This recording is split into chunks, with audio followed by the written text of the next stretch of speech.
Dave, thank you very much. What a win that is for Pitt, and Florida State is left looking for answers as we welcome you to Boulder, Colorado. Offense, 5-yard penalty. With Louis Riddick and Chris Button, I'm Mike Monaco in for Bob Wischusen, and that is Deion Sanders, who thankfully is healthy. He had surgery for blood clots in his leg 4 days ago. That was on Tuesday. He was back at practice, he told us, Wednesday at 9 a.m. And for a guy who has gone through so much in the last few years, it is amazing, Louis, to see this guy, someone you've known for a long time, on the sideline. Yeah, 30-plus years. He's just a picture of resilience. I mean, there's really not much else to say about it. The guy is like a locomotive. Nothing will stop him. Him being out here today is just amazing. This is the first drive of the game, and Iowa State forced to punt, and it's a beauty from Tyler Perkins, the senior, in his 4th year on the job. So you get a Colorado team led by Deion Sanders off to its worst start in his 3 years, going up against number 22 Iowa State at 5-1 so far. And Caden Salter quarterbacks Colorado, 6th-year senior, transferred in from Liberty. He won the job originally, shared the job in week 2, got benched for week 3. He's taken back the job, but he has struggled recently, and Deion Sanders looking for improvement there. Yeah, it's really about turnovers, and that's really what's plagued this football team. I mean, they have lost their -8 in the turnover margin over the last 4 games, have not created not a single one. You just can't win football like that. And when you're talking about quarterback play, you can't be the reason. You can't be the reason why you lose. You don't have to be the reason why you win. You just can't be the reason why you lose. And now when you're backed up here, you got a good stop on your first possession defensively. You got to be, in particular, very mindful of ball handling. Michael Welch is the running back, stocky at 215 pounds, and he gets stacked up immediately by the safety, Tayshaun James, and we do expect a lot of run from Colorado today. We sure do. Look, Iowa State, we know the struggles that they had a week ago against Cincinnati. And it was early and often that they got gashed for big play after big play. And they know what the assignment is coming in here today. They know what Colorado's game plan likely is going to be. Let's see if they're up to the task. Yeah, Iowa State gave up 216 on the ground in the first half alone in their loss to the Bearcats. This is Cam Michael, redshirt freshman, getting his first career offensive snap, but nothing doing there. All right, so what does John Haycock, the defensive coordinator for Iowa State, need today to bounce back? Well, really, it's about really dedicating enough people, enough personnel up front to make sure you dissuade Colorado from running the football. And really, as he told us, he wants to make Caden Salter actually play quarterback. Make him play from the pocket and throw the football. This is how you get him to do it. Force him into 3rd and longs. Now decision-making, accuracy, timing, all that comes into play. This is where you want to put him. So Tom Orange, big piece of the defense for Iowa State. Underneath to Joseph Williams, and he's wrapped up. Marcus Neal in on the stop, and 4th down coming, forced by the Cyclones. And what does he do? The very first 3rd and long, he heats him up. He sends 6 people, basically runs a zero blitz type of structure against the quarterback. And you can tell now, anytime they get him in that kind of situation, they're going to put the pressure on him. But it's a win for Colorado. Look, just don't turn the football over. No dumb mistakes. Punt the ball away. Nothing wrong with that. See if Iowa State can get their offense untracked here in this 2nd series. Damon Greaves, the Kansas transfer, 25-year-old junior, gets it away to a fair catch signal for Aiden Flora. Iowa State will have excellent field position. When we come back, we hear live from Deion Sanders with Chris Button. Back to Boulder, joined with head coach Deion Sanders. I know it's been a challenging week with the surgery on Tuesday, but you said the rest isn't the recovery. Being out here is. So with that said, how you feeling today? It ain't about me. I love these kids. I love Colorado. I love the Buff Nation. I did sellout crowd. We're doing it. We just got to get better consistency on defense right now. I appreciate the time. Good luck today. God bless everybody. Chris, his focus on the game after this week started last Saturday at TCU. He said his left leg was throbbing. Abu Sama off the right side. He gets wrapped up by Reggie Hughes after 3. At times we saw Deion Sanders with just 1 shoe on last Saturday. At times he sat on a stool. He told us today he might end up sitting down, but he felt a lot better yesterday when we saw him in practice. Yeah, he did. He looked good. Even though he was riding around on his Segway, zooming all over this field. He was his normal self in our production meeting, full of energy, no holds barred. He's ready to rock and roll. It's a swing pass to River Peppers. Making his collegiate debut, true freshman, slipped down and stays down. The Iowa State running back. It looked like something may have happened.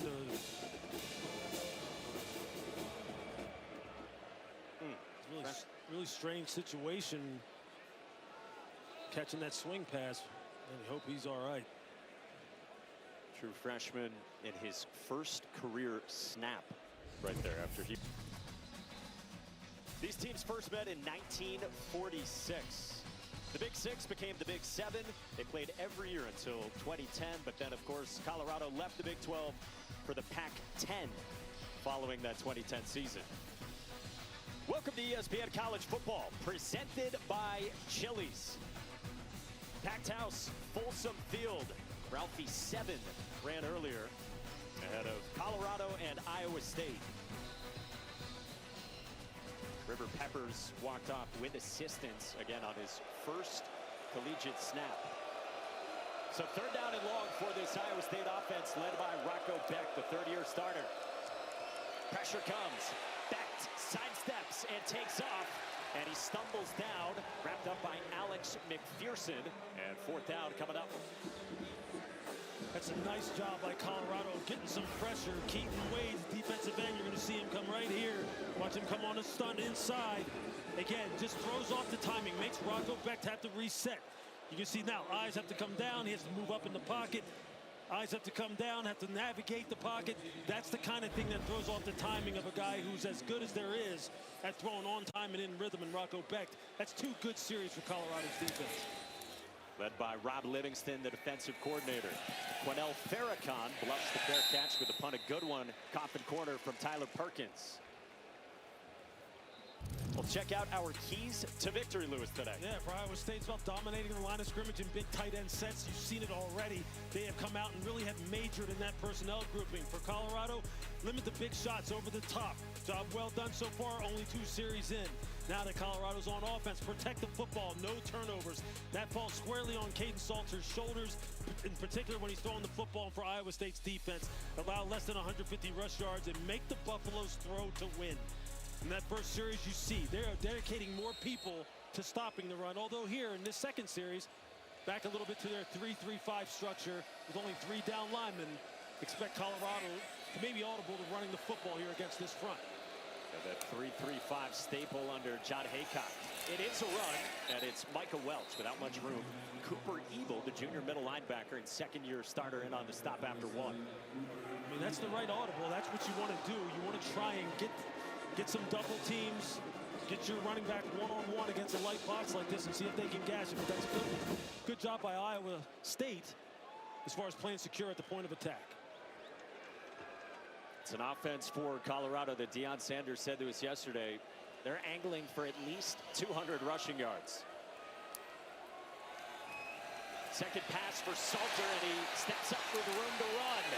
Lowered the shoulder as well on Carson Willick, picks up 6. Iowa State is trying to get Salter a lot of different looks. 7 guys up on the line of scrimmage, drop out and just rush with 4. Salter's effective with his legs. He's been Colorado's second leading rusher this year, a guy who a couple years ago at Liberty rushed for nearly 1,100 yards in a spectacular season. Buffs need 3 off the left side. It's Micah Welch, and he does not have enough. Just a yard, so fourth down coming up. Sturdy defense from Iowa State. Yeah, it sure is. Again, back to that 3-3-5 look. Colorado wants to try and run the football. But you can see, Iowa State got the message. And Cincinnati delivered it loud and clear. You sit in that structure, we're going to try and run the football. You better play with physicality. That's 2 good snaps for Iowa State, shutting down the run game and telling Colorado it's not going to be like that, like it was last week. So Damon Greaves comes back out. The Aussie to get it away to Aiden Flora, the redshirt freshman walk-on. Greaves barely got that one away. Flora steps up and signals for the fair catch at the 36. Nearly blocked by Iowa State, but Damon Greaves just got it away.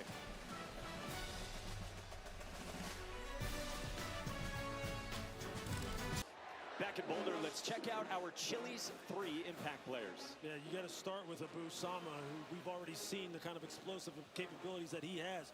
Wide receiver Chase Sowell played here in Colorado, transferred to East Carolina, now here at Iowa State. He's a guy who really is a home run hitter, and for Colorado, it's about Omarion Miller. When they put the ball up in the air, number 4 has got to be the guy making plays. Xavier Townsend in motion with Rocco Becht rolling, and a quick hitter to his tight end, Gabe Burkle. He's got a first down into plus territory. So many weapons, so many impact players for Rocco Becht, and then he himself is a stud in so many ways. Yeah, he is. Again, he's someone who said he wants to take care of the football. The coaching staff says, hey, let it rip. They're trying to find that balance, making sure that they can make the big plays necessary, but he's got full command. Pulls it, slant, and a drop. Xavier Townsend, the UCF transfer across the middle with the seldom-used 6th-year senior corner, Ivan Yates in coverage. That's what you want to see out of this Colorado secondary. Look, it has been much maligned. They have not been able to really find a running mate for DJ McKinney, number 8, opposite him. That will please Deion Sanders. One of the best cornerbacks, if not the best cornerback to ever do it. To see the way his guys are challenging at the catch point and trying to be physical against this Iowa State passing game. Corner R.J. Johnson's been out since week 3, and there are a ton of injuries on the Bucs defense. Abu Sama's met in the backfield. It's a loss of 2 with the talented freshman defensive end London Merritt on the stop. London Merritt is someone who they have talked about being a guy who is going to be a staple for this program for years to come. Just look at him get off the football and just take the offensive lineman, Austin Barrett, and just throw him out of the way. They have 2 freshmen on this defensive line, he being one of them, along with Alexander McPherson, who they really like in terms of their physical upside. That's exactly what you want to see. Another 3rd and long for Iowa State. Becht under pressure. The crossers complete to Bramer. Wrapped up at the 45 and just 4 yards with Jeremiah Brown in on the stop. And then a late flag comes in on the far side of the field. It's been about this surprising Colorado pass rush so far early in this football game. Really not allowing Rocco Becht to settle in and survey the field. Ineligible receiver downfield. Offense, number 63. That penalty is declined. 4th down. It's on the center, Jim Boniface. And it's not the start necessarily that Matt Campbell was expecting with an offense that's really been in rhythm, has so many pieces, like we said, around Rocco Becht and going up against an injury-plagued Colorado defense. Yeah, this offensive line just solid 1 through 5. And again, you've seen this Colorado defensive front. That time was Amari McNeil getting the pressure inside. They are answering the challenge so far in this game. Already another punt from Tyler Perkins, and that is done beautifully again. Inside the 10 as Benny Nagoy got down there. Hey, for 20 years, All-State has celebrated every field goal and extra point made at participating universities by donating to the university's athletic scholarship fund supporting all student athletes. Thank you to All-State. It's been a great scene here in Boulder so far. Packed house, and Deion Sanders and his Colorado team trying to get with it. 2-4 so far this season.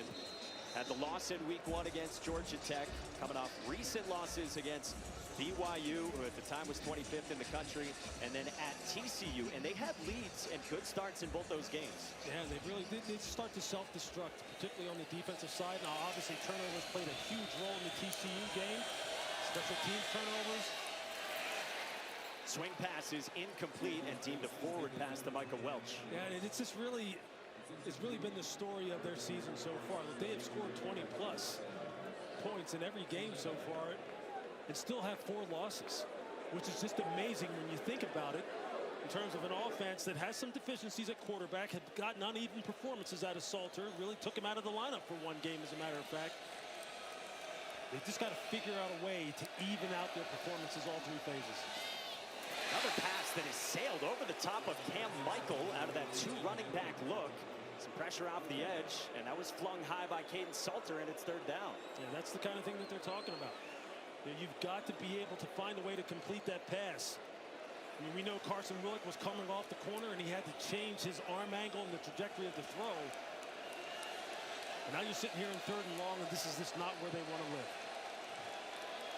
The offense so far for Deion Sanders, 8 plays and only 16 yards and no first downs for the Buffs. Salter slings one low, and Joseph Williams goes down. And waiting on a signal, incomplete. Back judge came in and says incomplete to Joseph Williams. You see, Caden Salters has got to put more on this football. This should be a catch and run situation. As we see the ball there, we can't really see from that angle whether or not it hit the ground. The ruling on the field is an incomplete pass. 4th down.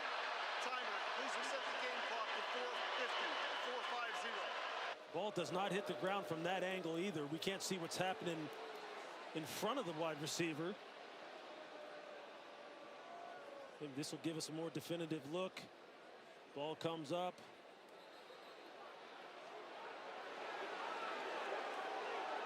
That's close. That almost, look, you have to have indisputable evidence in order to overturn the call, since the call on the field was deemed to be not a catch. Replay's got to take a look at this one. That looks very close. Remember, the threshold that you're looking for is complete and continuous control of the ball throughout the process of contacting the ground.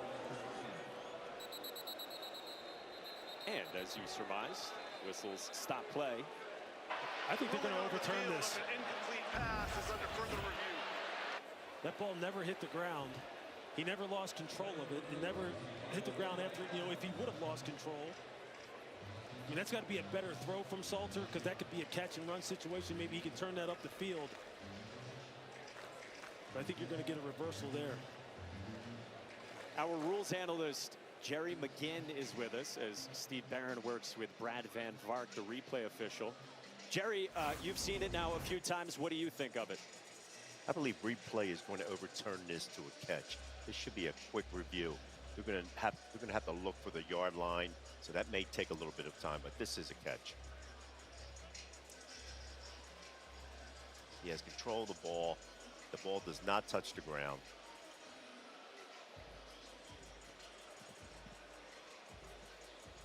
That's a heck of an individual effort by Joseph Williams. Again, in a situation where ideally, if you're Pat Shermer, the offensive coordinator, you don't want to make it that hard on your wide receivers here. You don't want to have to work that hard to run a simple speed out, which is what he ran. That's the route concept. He came up the field and just ran out of the break. That should be an easy catch and run situation where he can get going down the sideline. But nevertheless, maybe gives him a new fresh set of downs, trying to maintain and really kind of sustain some rhythm here offensively. Yeah, nice job by the sophomore Williams, transfer from Tulsa, who had a breakout right at the end of the year last season. Earned American Conference Freshman of the Year honors. Hit the portal, landed here at Colorado and part of a wide receiver group that they really like. They've just been hoping to get better synergy with the quarterback play here as well with Salter. After review, it was determined that the pass was complete. The ball will be placed at the 23-yard line. It'll be first down. Good call by you.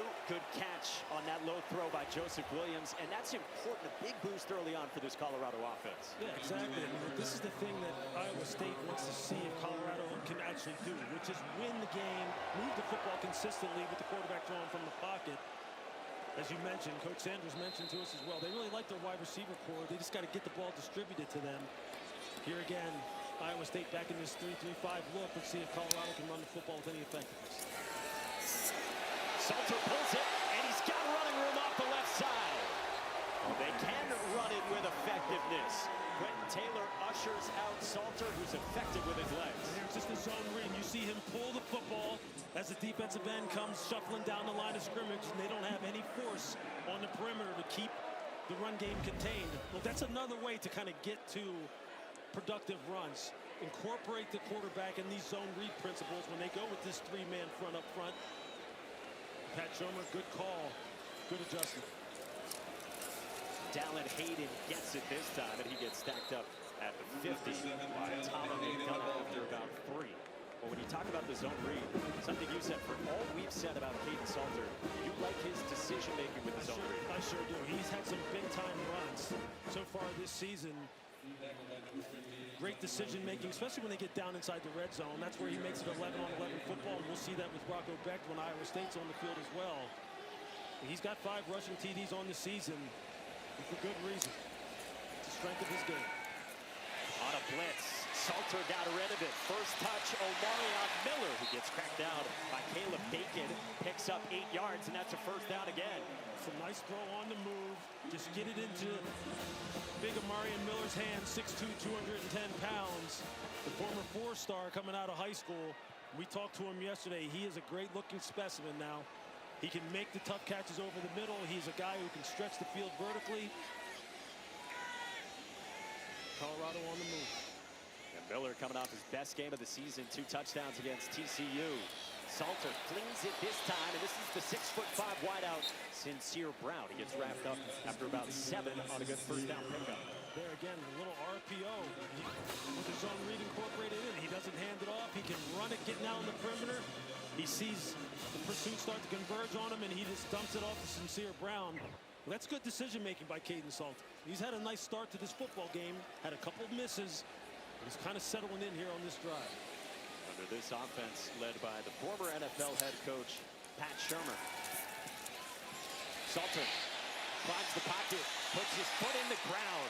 Wrapped up by Dom Orange, and the legs again for Caden Salter pick up a first down. Just got to get to his progressions quickly, make good decisions, and if it's not there, tuck it and run. And now Dom Orange is still down. 325-pound senior nose guard, injured defensive player. nicknamed Big Citrus, who the coaches tout as one of the best players on this defense for Iowa State.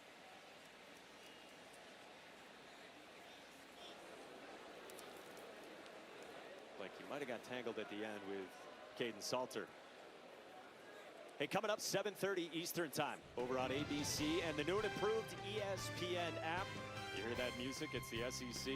The Deep South's oldest rivalry, meeting number 130 between Georgia and Auburn, and the Dogs have won 8 in a row in this series.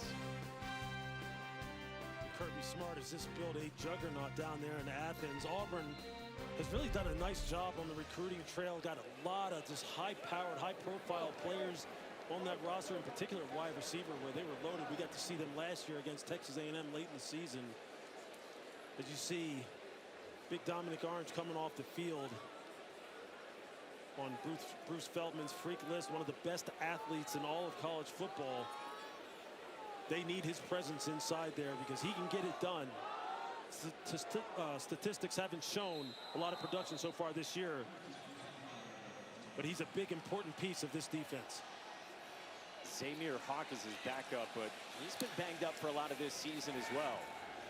Salter toward the end zone. Miller could not hang on through the flag and the physicality from Quentin Taylor. He nearly made a spectacular catch. This is what you got to do with a guy like Omarion Miller. Just throw it up and give him a chance. Just put it within his catch radius. Pass interference. Defense, number 24. Force 15 yards from the previous spot. Automatic first down. Just an easy call against Quentin Taylor. We know that Iowa State has really been hurt as far as the injuries at the corner position, losing their 2 primary starters. Quentin Taylor really is in nice position. He's in phase. He's in control, but you see the left hand just grab the upper part of the jersey of Omarion Miller. That's something that defensive backs naturally do. They tend to panic on underthrown footballs and start to grab and reach. So Colorado moves into the red zone, and Micah Welch takes it inside the 10. Jace Gilbert on the stop after a 6-yard pickup. You check out the red zone offense for Colorado. It's been a pretty good touchdown percentage for them this year. It sure has, and they've been able to run the football effectively down here because of Caden Salter's running ability. This offensive line much better suited to running the football than pass protection. They're big up front. They play within unison. They block well with zone scheme runs, as you just saw in the last play. Salter pulls it. Pass deflected, and Welch went up, but he was out of bounds as he made the catch. Boy, you get down into the red zone, and you think about last week, Caden Salter and some of the decisions he made down there. Yeah, here when you got a defender coming up in your face like this, it's just going to be so hard to get it around the pass rushing outside backer or defensive end, that time Zachary Love it on the pressure. For Caden, he's just got to protect the football at all costs and look for O'Marion Miller. Look for number 4. Give him a chance to go up and get the football. 3rd down and 3 for the Buffs. A run for Wells. Churning the legs off the left side, and it appears he's got enough for a 1st down. Big left side of that offensive line. Xavier Hill, Jordan Seaton didn't push at the point of attack. So Welch's helmet came off, so Dallin Hayden checks in, and this is an offensive line, the best of his tenure, Deion Sanders. Absolutely, and you see it's just been totally rebuilt, absent Jordan Seaton through the transfer portal. But they are big, they play in unison. I really liked how they've looked on tape in the past 2 weeks in particular. Well, check this out, Cam Michael in the Wildcat, filling the role of Draylon Miller, and we've got a pre-snap whistle and a flag flies. And Cam Michael there with the wideout, Joseph Williams with Draylon Miller, who's been in that role, out injured here this week. False start. Offense number 72. 5-yard penalty. 1st down. That's Zy Chrysler, the right guard, 5th-year senior who transferred in from Illinois.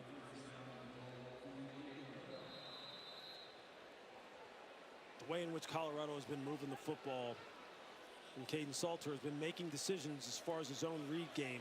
Just don't get tricky down here. Just stay with the basics. Rely on this big offensive line. Let him make good decisions in the run game, which is something he's shown he can do.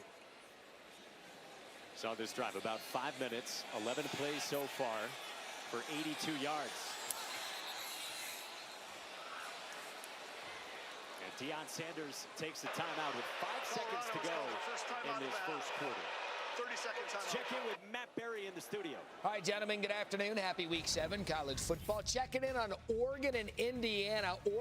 Indiana up 3-0. Dante Moore to Malik Benson. Perfection. And Indiana has just tacked on another touchdown, so they take the lead back 9-7. Matt, thank you. Fernando Mendoza against Dante Moore. And here at Folsom Field in Boulder, Deion Sanders not happy he needed to take a timeout there. Yeah, he wasn't. It's really because of the fact that the operation just took too long. You saw Caden Salter look to the sideline, trying to confirm the call with the coaches on the sideline, something you see all these college offenses do, and it just took too much time. You got to be quick and efficient down here in the red zone. You got to make these opportunities count. Look, Deion wants to change this record. He wants to make this to 2-8 and not 1-8. They've been good in the red zone. Just got to stay disciplined, stay on the details.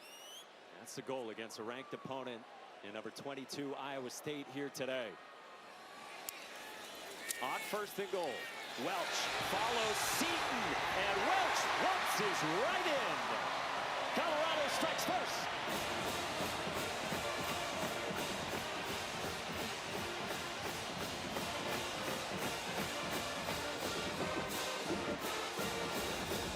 Again, you're going to see here, look at this 3-3-5. You see the 3 down linemen? Here are the linebackers. Just look at this edge right here. They don't have anybody in support, in contain, and they're able to capture the edge immediately. Jordan Seaton's running out there going, who do I got? Who do I get to block? Who do I get to put on the turf? That's the danger of that defensive front structure. And if you can find it and you can get on the perimeter, you can have some success running the football. That's a great play call on the part of Pat Sherman. You said for Colorado. Welcome back, join with Matt Campbell. When your offense gets the ball, what do you need to be able to sustain this next drive? Geez, you know, we took the first drive down there. We weren't able to execute. We got to execute, you know, and really that's what it's been. 3 series, got some great field position, just weren't able to do something with it. So we're going to have to do a better job here executing in the 2nd quarter. Thank you, Coach. Thanks, guys. Chris, yes, there certainly were opportunities for the Cyclones offense. And remember, they probably would have kicked a field goal, but injuries in their kicking game. So Rocco Bex will get it at the 25. Yeah, they've been rolling down the field. Colorado, meantime, had gone 3 and out on its first 2 drives, but then rips off a dozen plays for 90 yards. I mean, that's just an amazing drive right there. takes a lot of discipline to do that, but you can see the story of the game already for Iowa State. 3 penalties for 30 yards, 0 for 3 on third down. Well, you're going to be 0 for 3 on third down when your average yards to go is 12, which is what it has been so far for Iowa State. I don't care how good your quarterback is, how good your weapons are. That's not sustainable. No, can't live in that for Rocco Becht and the Cyclones. Becht, seam, and it's Xavier Townsend. Made a man miss and stumbles down past Taufik Bayard. Let's check in with Chris. Before this drive, Rocco Becht went to his offense. He said, we have to be able to help our defense, keep them off the field, sustain drives. Our focus now, just first downs. Pick up a big one there with 19 to Townsend, a Becht childhood friend. Gets it again in the UCF transfer. Turns it upfield into plus territory. Reggie Hughes in on the stop. Xavier Townsend has a lot of juice in that slot. He's a guy who can catch and run. He can stretch the middle of the field down the seams, and you see it. This wide receiver core and way in which it's been constructed is as good as any. They have size, they have speed, guys who can go over the middle. I know they've had a few drops so far, but this group will put its stamp on this game before it's over. About a half yard short of the sticks for Xavier Townsend. Dylan Lee, the running back. And Lee turns the legs. He's got a first down. Bayard in on the stop. Lee getting more work if you're just joining us, because last week, right before halftime, Carson Hansen, Iowa State's top running back, suffered a concussion. So Abu Sama's the top guy, and Lee gets a bigger role as well.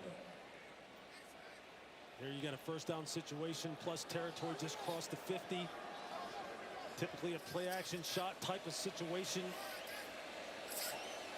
Try and get the ball over the top. They have middle of the field safety here, so they got one-on-ones on the outside. You wonder if Rocco Becht checked the one. A give. Sama stacked up off the left side. Strung out by Jeremiah Brown, the fifth-year senior inside linebacker, for a loss of 2. You're just going to see here, watch. There's this good hold up at the point of attack and then watch everybody come over the top. But you've got to be able to get some knockback at the point of attack, which is what you get. You're able to flatten down the line of scrimmage, and then your linebackers are able to pursue inside out. You've got to hold up at the point of attack. And for a team that is right now undermanned on the defensive line, Colorado has come to play. Wave of injuries, especially on the front for Rob Livingston, the defensive coordinator. Quick throw, a little too hot to handle for Chase Sowell, who began his career here at Colorado 3 years ago. Cast off when Deion Sanders came in, and again, third the dozen. Yeah, they just have not been in rhythm in this game. They have not been on the same page. They've had some drops. And as you see, Chase Sowell, I mean, he is just dynamite down the field, can run every route, but they have just not been on the same page. They're not being able to get things to click, and here they are again, 3rd and 10 plus. Every single third down for the Cyclones has been a dozen. All 4 of them. 5-man rush, and Becht checked down, and that's not enough. To Brett Eskelson, who picks up about 4. 4th down. The offense, for now, was staying on the field, and Matt Campbell thinks better of it. Again, Colorado opting to play man-to-man coverage with a single safety in the middle of the field. Despite the injuries, the inconsistent performance, going up against this explosive offense, Deion Sanders, defensive coordinator Robert Livingston have said, we're playing man-to-man. You guys are going to have to make some plays. Tyler Perkins sends one that appears to have crossed the plane, and it does. Lands in the end zone for a touchback. Colorado's been mighty impressive so far, angling for yes, the quaking aspens, quintessential Colorado tree. Here at the foothills of the Flatirons. Cam Michael takes it off the right side, and one of the fastest players on this team for Colorado with a good pickup. Okay, so with the blocking on the edge, you're going to see wide receiver Joseph Williams secure the edge. Big Jordan Seaton coming around the corner. Again, what front was Iowa State in? 3-3-5. Sometimes it's very simple, folks. You have light boxes, you only have 3 down linemen. Teams are going to run the football, and they're going to run you right out of that structure if you can't stop the run. Michael stepped down at the 28, so just a gain of 8, and then he gets blasted by Cooper Ebel for a loss of 3. That is a great read by Cooper Evil. He's like he was listening to me up front here. He said, hey, look, you know what? How about this? How about you watch this? Watch me come over the top here and just shut all that nonsense down. Boom. That's how you do it. You've got to play downhill. You've got to fill with abandon. Otherwise, you're going to get a heavy dose of it. Now, showing zero blitz. They come with it on 3rd and medium, and Salter under duress. Low throw for his tight end, Zach Atkins, and it forces 4th down and a Colorado punt. Mike, that's got to be a completion. That's got to be a completion. You just got to loft the ball out there and just give Zach Atkins a chance to catch and turn upfield, and that's an easy 1st down. And you can just see the look on Coach Prime's face. That's the kind of thing you have to be able to execute with ease at this level of football. Deion Sanders got asked about his quarterback play again this week, and all he said was, I saw what you saw. He said, we have to get better. About as much criticism as he has had publicly at that position. David Greaves able to get this one away as well, and a fair catch from Aiden Flora at the 30-yard line. Can Iowa State get in gear? 22nd in the country, but quiet so far in Boulder. For Ohio State, Miami is idle this week, and Indiana's got a lead against Oregon out in Eugene. That is just a heavyweight battle. Two really good quarterbacks going head-to-head. Well, so far, number 22, Iowa State, unable to get anything going really since that first drive led by offensive coordinator Taylor Mauser. Yeah, they just haven't been able to click in the passing game. The run game's been sporadic with this offensive line. See if they can get something going here. It's a run to Abu Sama. Let's check in with Matt Berry in the studio. All right, guys, got an update now. Not going much better for Penn State today against Northwestern. Preston Stone to Griffin Wilde. And the Cats are up on Penn State 10-7 midway through the 2nd. Man, what has happened there ever since that meeting against Oregon? Momentum's a crazy thing. Your mindset's a crazy thing. Penn State just hasn't been able to recover, get themselves on track. Iowa State trying to get on track here offensively with Rocco Becht. Rolling and scanning, and he will fire to Townsend. Again, not in sync with him. Preston Hodge came over in coverage, and it's 3rd down and 7. Yeah, just trying to change the launch point for him, right? Run what they call a 3-level flood concept. You have a deep route, an intermediate 7 route, and a flat route. He just can't find one open.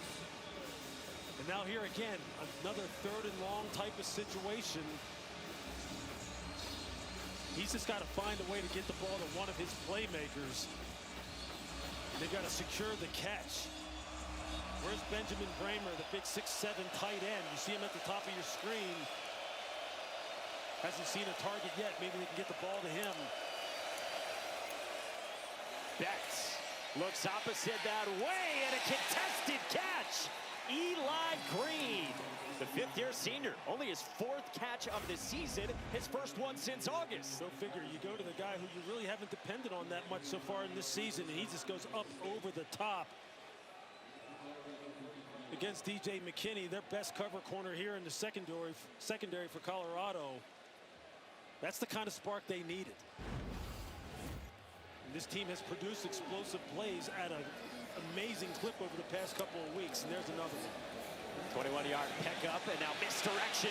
Abu Sama breaks free. Sama takes it into the red zone. 26-yard scamper from Sama. Just look at the blocking down at the point of attack. And then you got the pullers coming, led by big Brendan Black, the right guard. And when Abu Sama can get out in the open field, he's electric. We talked about it in the open earlier, when this game started. That's what he can do when he can get some daylight. Now down here in the red zone, this is where Rocco Becht becomes a problem because of his ability to run the football for opposing defense. 2 tight ends, direct snap. Sama follows Bourne and goes hurling past the 15. Trying to go over the top of DJ McKinney, and a super athlete at running back gets 5. And then just seeing these gap schemes where they're blocking down and then getting out on the perimeter of Abu Sama, just showing you his athletic ability. Defensive backs like to go low on running backs in today's game. Running backs don't like taking hits on the knees. So they go up over the top.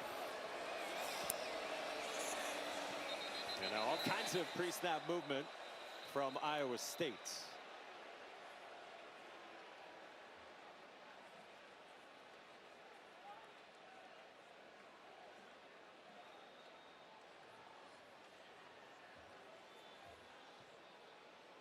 Steve Barron conferring with his crew.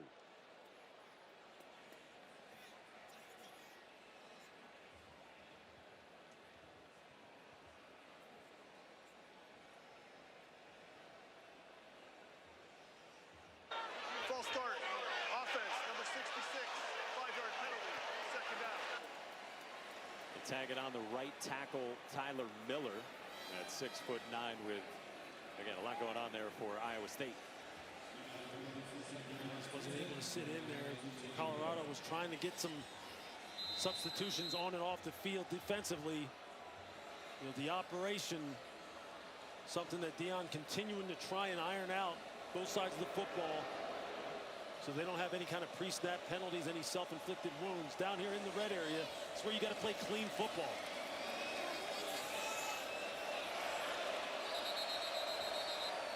And now Matt Campbell has to step in with the play clock winding down. Iowa State has called the first time out of the half. They're trying to get their personnel aligned as well, shuffling in and out subs. What a great scene this has been in Boulder, Colorado, as it often has been in the 3 years of Deion Sanders. His defense has been really good, but Iowa State into the red zone here. They've been solid. The numbers a little bit skewed by the kneel downs late in games.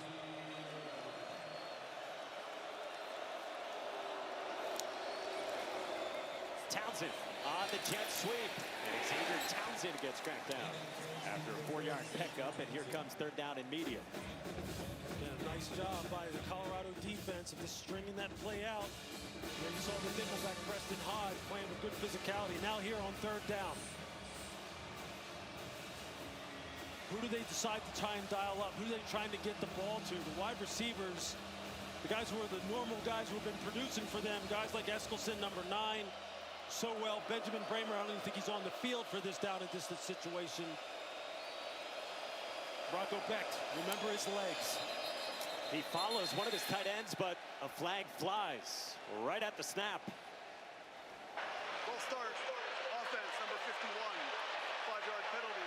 Third down. That's Brendan Black. Right guard who's got a ton of experience, might have just jumped a half second too early. He sure did. Rocco Becht, that was a design quarterback run. He was going to follow right in behind the tight end, 85, Keaton Roscoe. That's where they were going. The legs of Rocco Becht. Saw him down there pregame. He is built like a running back. But now, once again, where do they find themselves? 3rd and 10 plus. Chase Sowell comes back into the game. 0 and white, top of your screen. One of their top wideouts. Beck goes the opposite way for Eskelson, and out of his reach. DJ McKinney in coverage, and it's 4th down. Really nice job by DJ McKinney against Eskelson, playing off man coverage. See, then just turn into the wide receiver, a little bit of hand fighting, trying to play aggressive through the last part of the down. Ball really out of the reach of Eskelson. You're getting 3rd and long because of those self-inflicted penalties. You just make it so hard on yourself and just take away a lot of the playbook. It's the 3rd string kicker, Chase Smith, true freshman walk-on, and Chase Smith gets it to go. His longest career field goal from 38 with injuries ahead of him to Kyle Conrady and Jace Gilbert. So Iowa State's on the board. And you see Matt Kipp.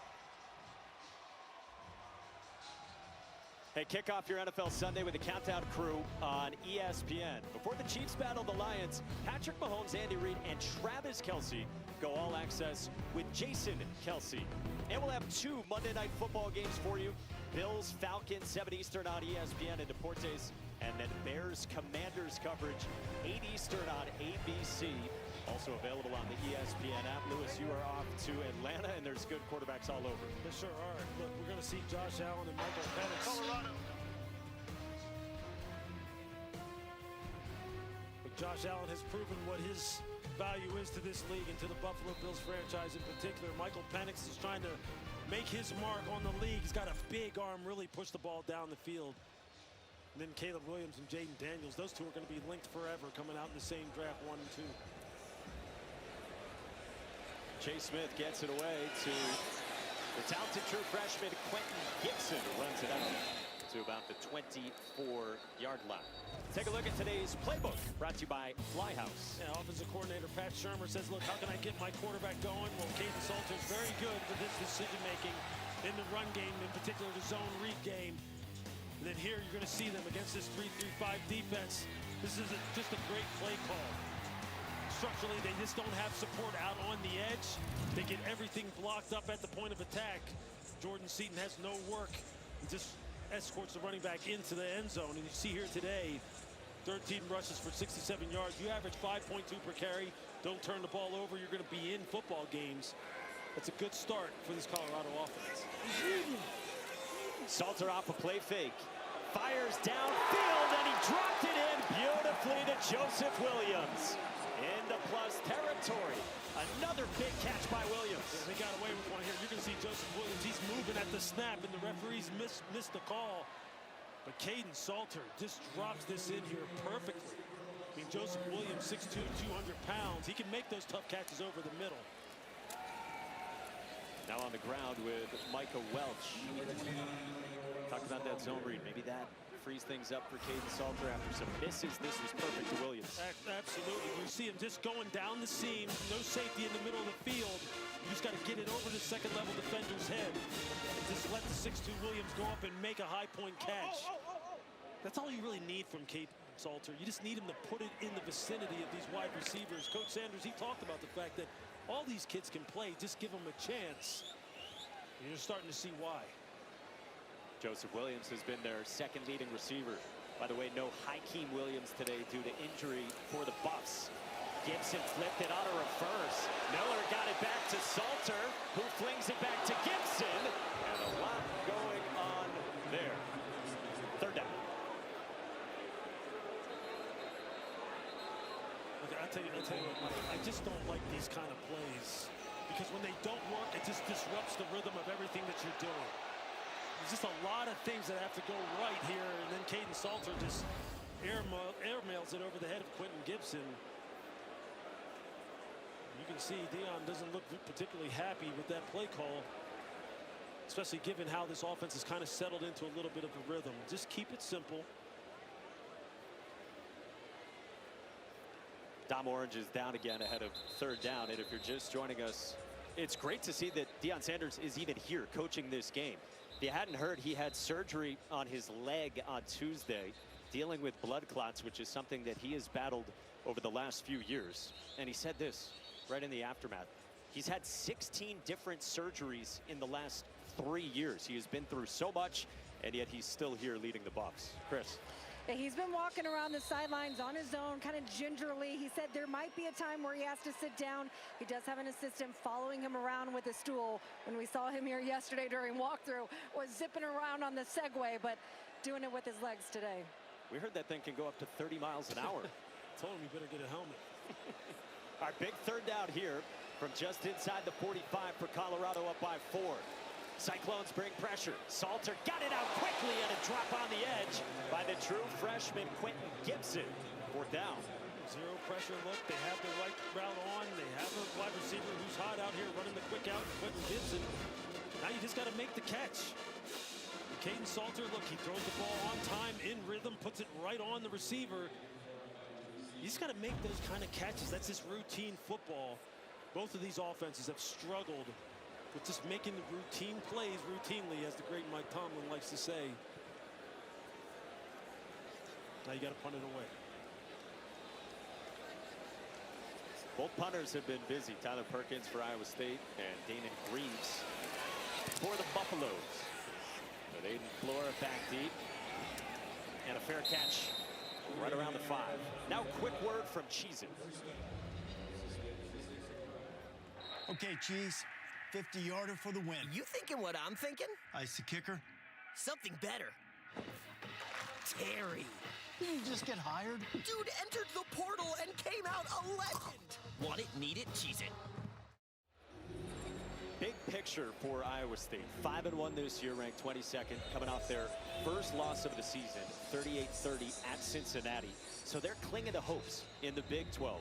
You got Texas Tech, BYU, the likes of them at the top of the heap in the conference, and still some chances for conference title and the playoff as well. They just got to get things going here. All that stuff will take care of itself, and all of it just goes out the window if you wind up losing this football game to an unranked Colorado opponent. Right now, they've been impressive on the defensive side of the football. They have really been battling despite the fact that so many people out through the injury.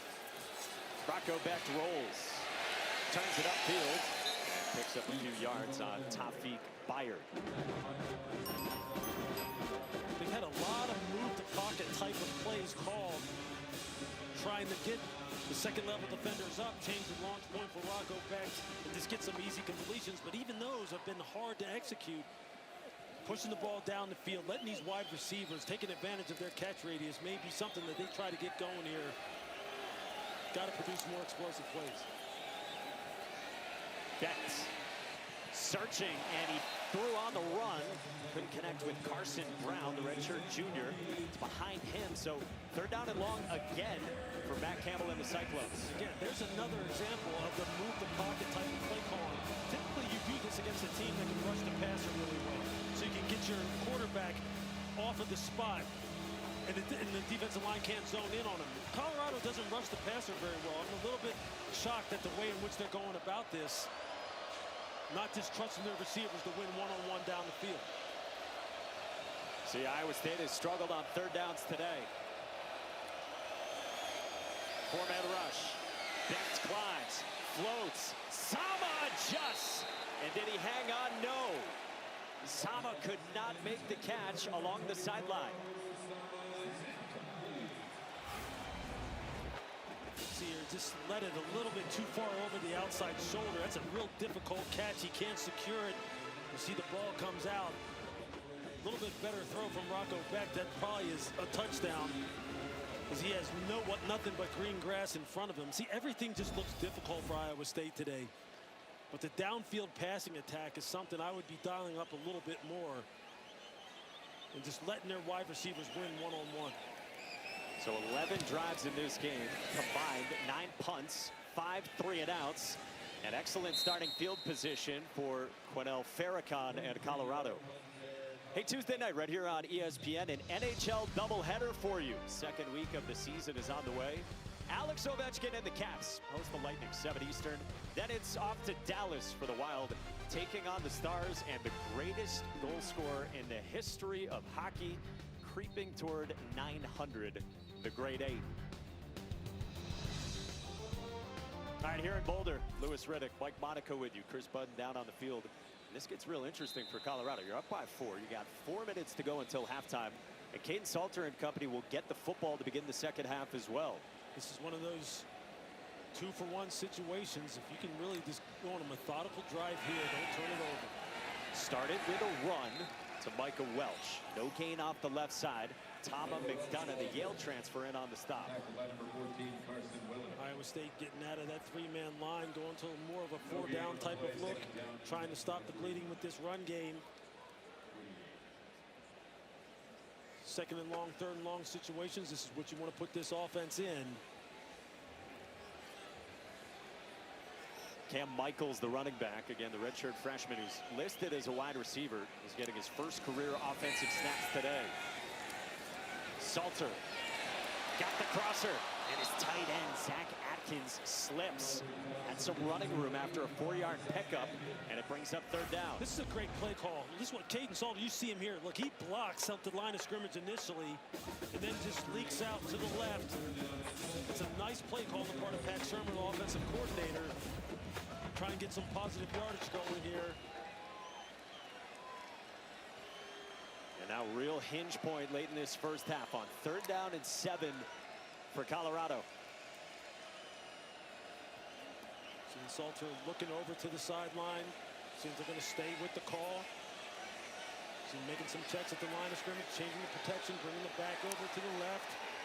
Play clock was winding down. They got the snap off. The screen to Omarion Miller, and he hops out of bounds. A couple of yards short of the sticks. Trey Bell on the stop. 4th down coming up. We check in with Chris. Yeah, I do want to mention that it has been consistently sprinkling since the start of the game, and this artificial turf is very slippery in comparison to most that I've seen. And part of it is that it's filled with wood chips inside of the individual grass and cut very short. Chris, 4th down and 2. Lewis, this the right call? Offense stays out? Yeah, I like that they're trying to capture the momentum here. Again, we got the 3-3-5 look. Play call is going to be critical. Dion out on the field. I don't know if they're going to actually run a play here or not. He's just taking the clock down, going to call timeout. Delay of game, offense, 5-yard penalty, 4th down. He'll save the timeout, stomach the 5 yards with 2:14 to go here in the first half.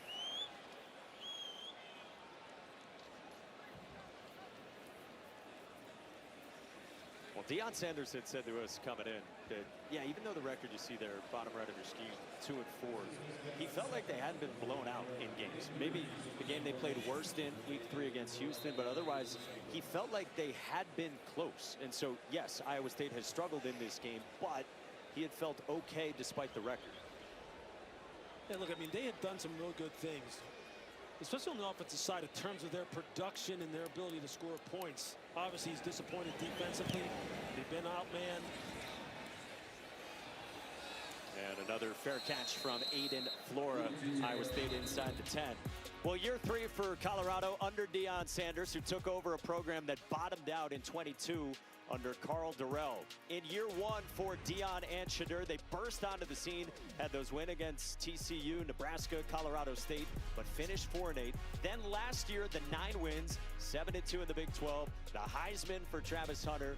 But this year, so many new faces and life after Shedeur at quarterback for Deion Sanders, which is different. Yeah, it sure is. Look, it's kind of like the script's been flipped a little bit for this football team. You see the referees discussing the flag that was thrown. They just don't have the same kind of equalizer at quarterback like they had with Shedeur, who can make things right even if things were kind of breaking down around him. This year they've kind of really settled things down the offensive line. It's the best offensive line he's had since he's been here, but they're not getting the consistency as far as the quarterback play. You saw him really talking to Caden Salter at the end of that last series, and he wasn't happy with the way in which that series ended either. Personal foul, block out of bounds, receiving team. That penalty will be enforced half the distance of the goal from the end of this kick. After the play, there was sideline warning on the Iowa State bench. That penalty is a warning. That is a warning and no penalty will be enforced. So you heard from Steve Barron, the penalty on Iowa State in the return game for the block out of bounds. They were already backed up. It backs them up a little bit more, and then a sideline warning perhaps for the reaction to that call that went against the Cyclones. So how do you manage this? 2:07 left. You do have 2 timeouts, but all the way back inside your own 5. Yeah, but this is a team that has 15 completions of 20-plus yards in their last 3 games. This is a team that can strike you quickly. They just have not tried it very much. I know you're backed up here and you don't want to have any kind of foolish mistake happen, but they pitched it to Sama. He handled that. Takes it off the left side for a few yards, and it runs us down to the 2-minute timeout here in Boulder.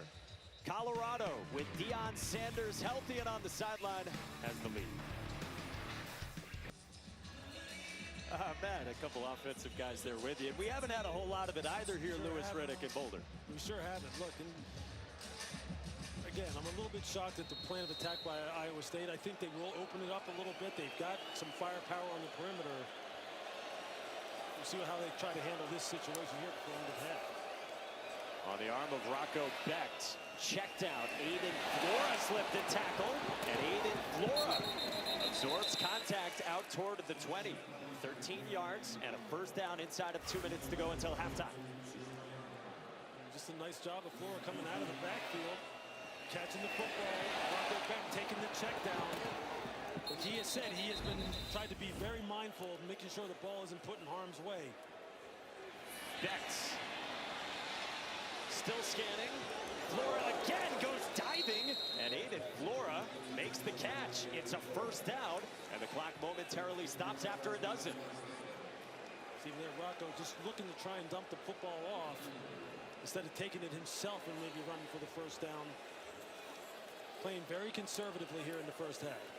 We got a $1:40 to go with 2 timeouts. Beck slings one, and Brett Eskelson makes the catch. And Eskelson's got a first down as well.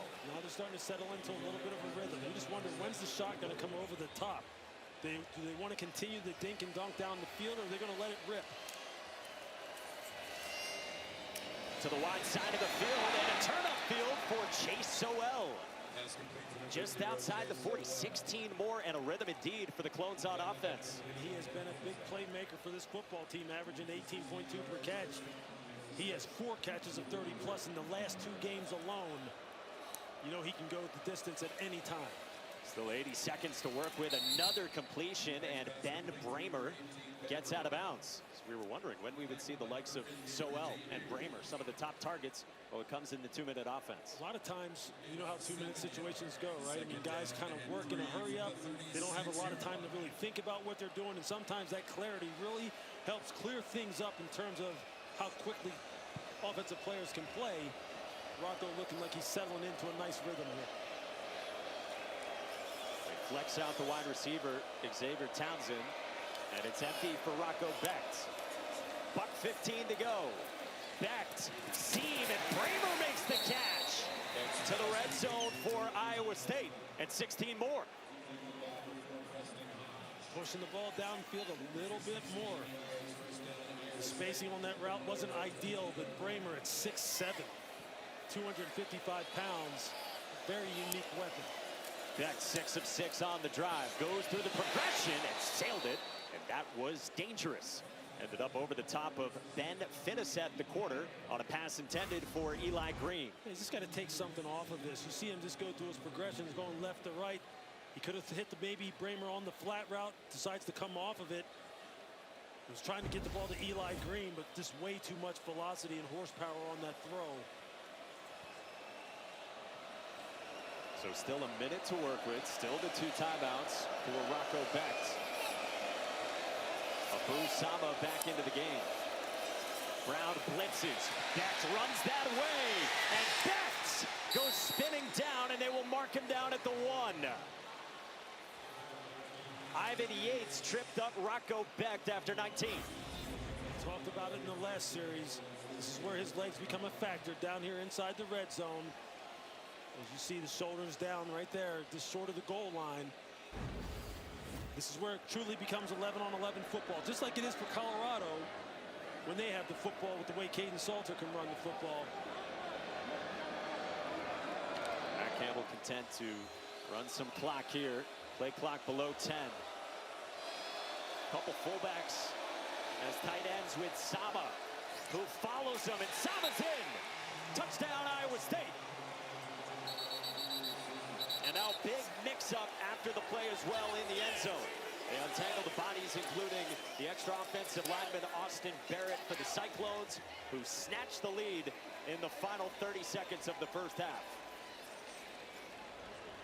It's a nice methodical drive on the part of Iowa State. Rocco Becht starting to find a little bit of rhythm. His legs come into play.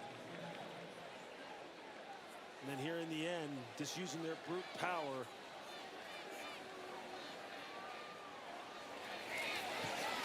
Chase Smith tacks on the point after. And how about that drive? 10 plays, 96 yards in only a minute and 45 seconds. This old school full house backfield. And you're just going to see it, just blocking at the point of attack. This looks like me back in 1977 playing Pop Warner football with the T formation. And sometimes that's the best kind of football to play. Just nice and physical, win at the point of attack. That's a heck of a response on the part of Iowa State right there. With Louis Riddick, Mike Monaco with you. Chris Budden is down on the sidelines. It had been impressive from Deion Sanders' team in Colorado against the number 22 team in the country in Iowa State. But I think they're about something Rocco Becht said to us this week. You talked about his balance with risk-taking. He said sometimes as the game goes, he settles in a little bit more. Yeah, so as the game gets tighter, it's funny. It's funny how Rocco Becht all of a sudden then starts to loosen up. Some guys get tight in tight game situations. He actually plays because he knows that they're counting on him with much more, let's just say, controlled recklessness.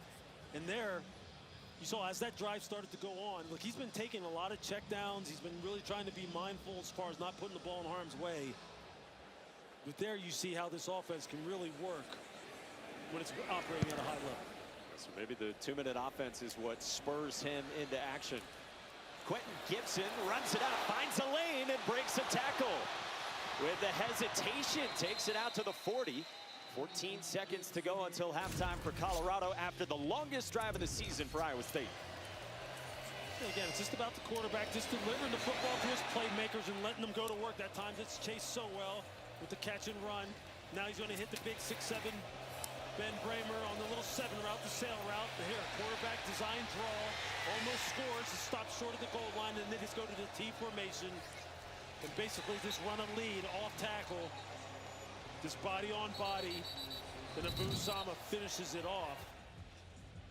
Look, it's hard to go 10 plays, 96 yards. I don't care what level of football you're talking about. That's a good answer on the part of Iowa State. For Colorado, they're going to get the ball coming out here in the second half. One-score game. And after the run back, can they grab a little yardage? Caden Salter, he goes sliding down. They spot it where the slide began, and that is a 4-yard pickup with 4 seconds remaining. Colorado has called their second timeout of the half. Timer, please reset the game clock to 6 seconds. 30-second timeout. Well, we came in talking about quarterbacks. Rocco Becht, who's been so good this season, third-year starter. Caden Salter, who had been searching for some answers at the position for Colorado. How would you stack up both of them in the first half? Well, Caden has done what he's done best, which is really run the football with effectiveness in the zone read game. Had a couple nice throws, but you see the inconsistencies with his accuracy. Rocco Becht, he's really been mindful. You can tell he's trying to play mistake-free football on the road. Don't want to turn the football over. But as he started to cut it loose, you start to see just how explosive he can be. And as you mentioned, especially when they get in tight game situations, he's been a master at really taking control in those kind of situations. And I think right now, look, if you're Taylor Mouser, offensive coordinator for Iowa State, I'm telling Rocco, hey, let's cut it loose a little bit. Let's get going here, see if we can break this game open. They added back 2 seconds. Iowa State brought pressure, so this is Sincere Brown, who slides down with a second remaining, and Deion Sanders will take a timeout. So you got 17 yards there. You got it to the 39. You do have a backup field goal kicking option in Buck Buchanan, who is known for his leg. He's nicknamed the Cannon. Last year at Louisiana Tech, he made from 57, so maybe it's him to attempt, and it is his first Colorado field goal and not Alejandro Mata. And it's 57 yards. This would be a nice boost to Colorado. They can tie this game up knowing they're getting the ball to start the second half. And now Matt Campbell's going to take a timeout here in these final 2 seconds. What do you think about the hidden yardage in a game? The kick return in the final 30 seconds of this first half from Quentin Gibson. He gets a great return. Salter stays patient, gets a few yards. And then with Iowa State, with 5 players for a fired-up John Haycock back at the 25, Colorado will have a chance at a field goal. Well, if you're just joining us, we know there's other games going on around the country. Glad you've settled here, and Colorado jumped out to the lead with a 12-play, 90-yard drive. I mean, both of these offenses have basically traveled the length of the field to score their touchdowns. There's been a lot of back and forth and a lot of misfires in between.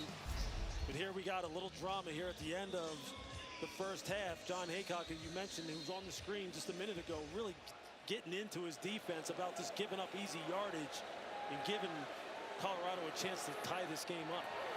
So Buck Buchanan from 57, and he misses it wide right. He had plenty of leg, but cannot equalize the score at the half here in Boulder. Remember, Colorado gets the ball to begin the second half. They're within 3. We go down to Chris. Coach, your defense have kept Iowa State out of rhythm that entire second half until that last drive. Yeah, what do you need out of that side of the ball in the second half? Consistency, physicality. At the cornerback position, we got to play to win the game. We can't play not to get beat. And that's what it looks like right now. I appreciate it. God bless.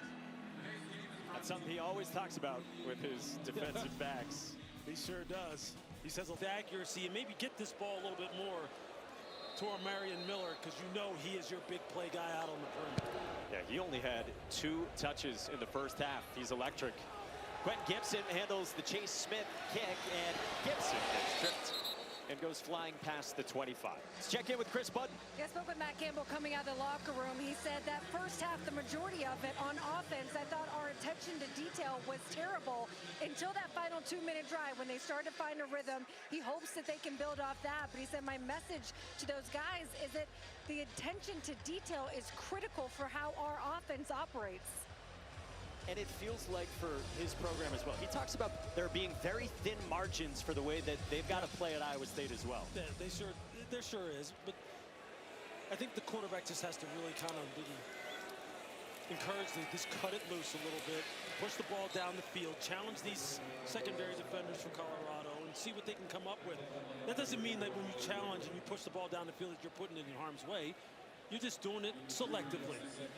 You look at Matt Campbell's program since 2017, 18-0 when leading at halftime on the road. That's among the best in college football in that time. Here's 3 yards for Micah Welch to begin the second half for Colorado. Williams in motion, and Salter a clean pocket. He takes a shot. A wide open Marion Miller. Hello.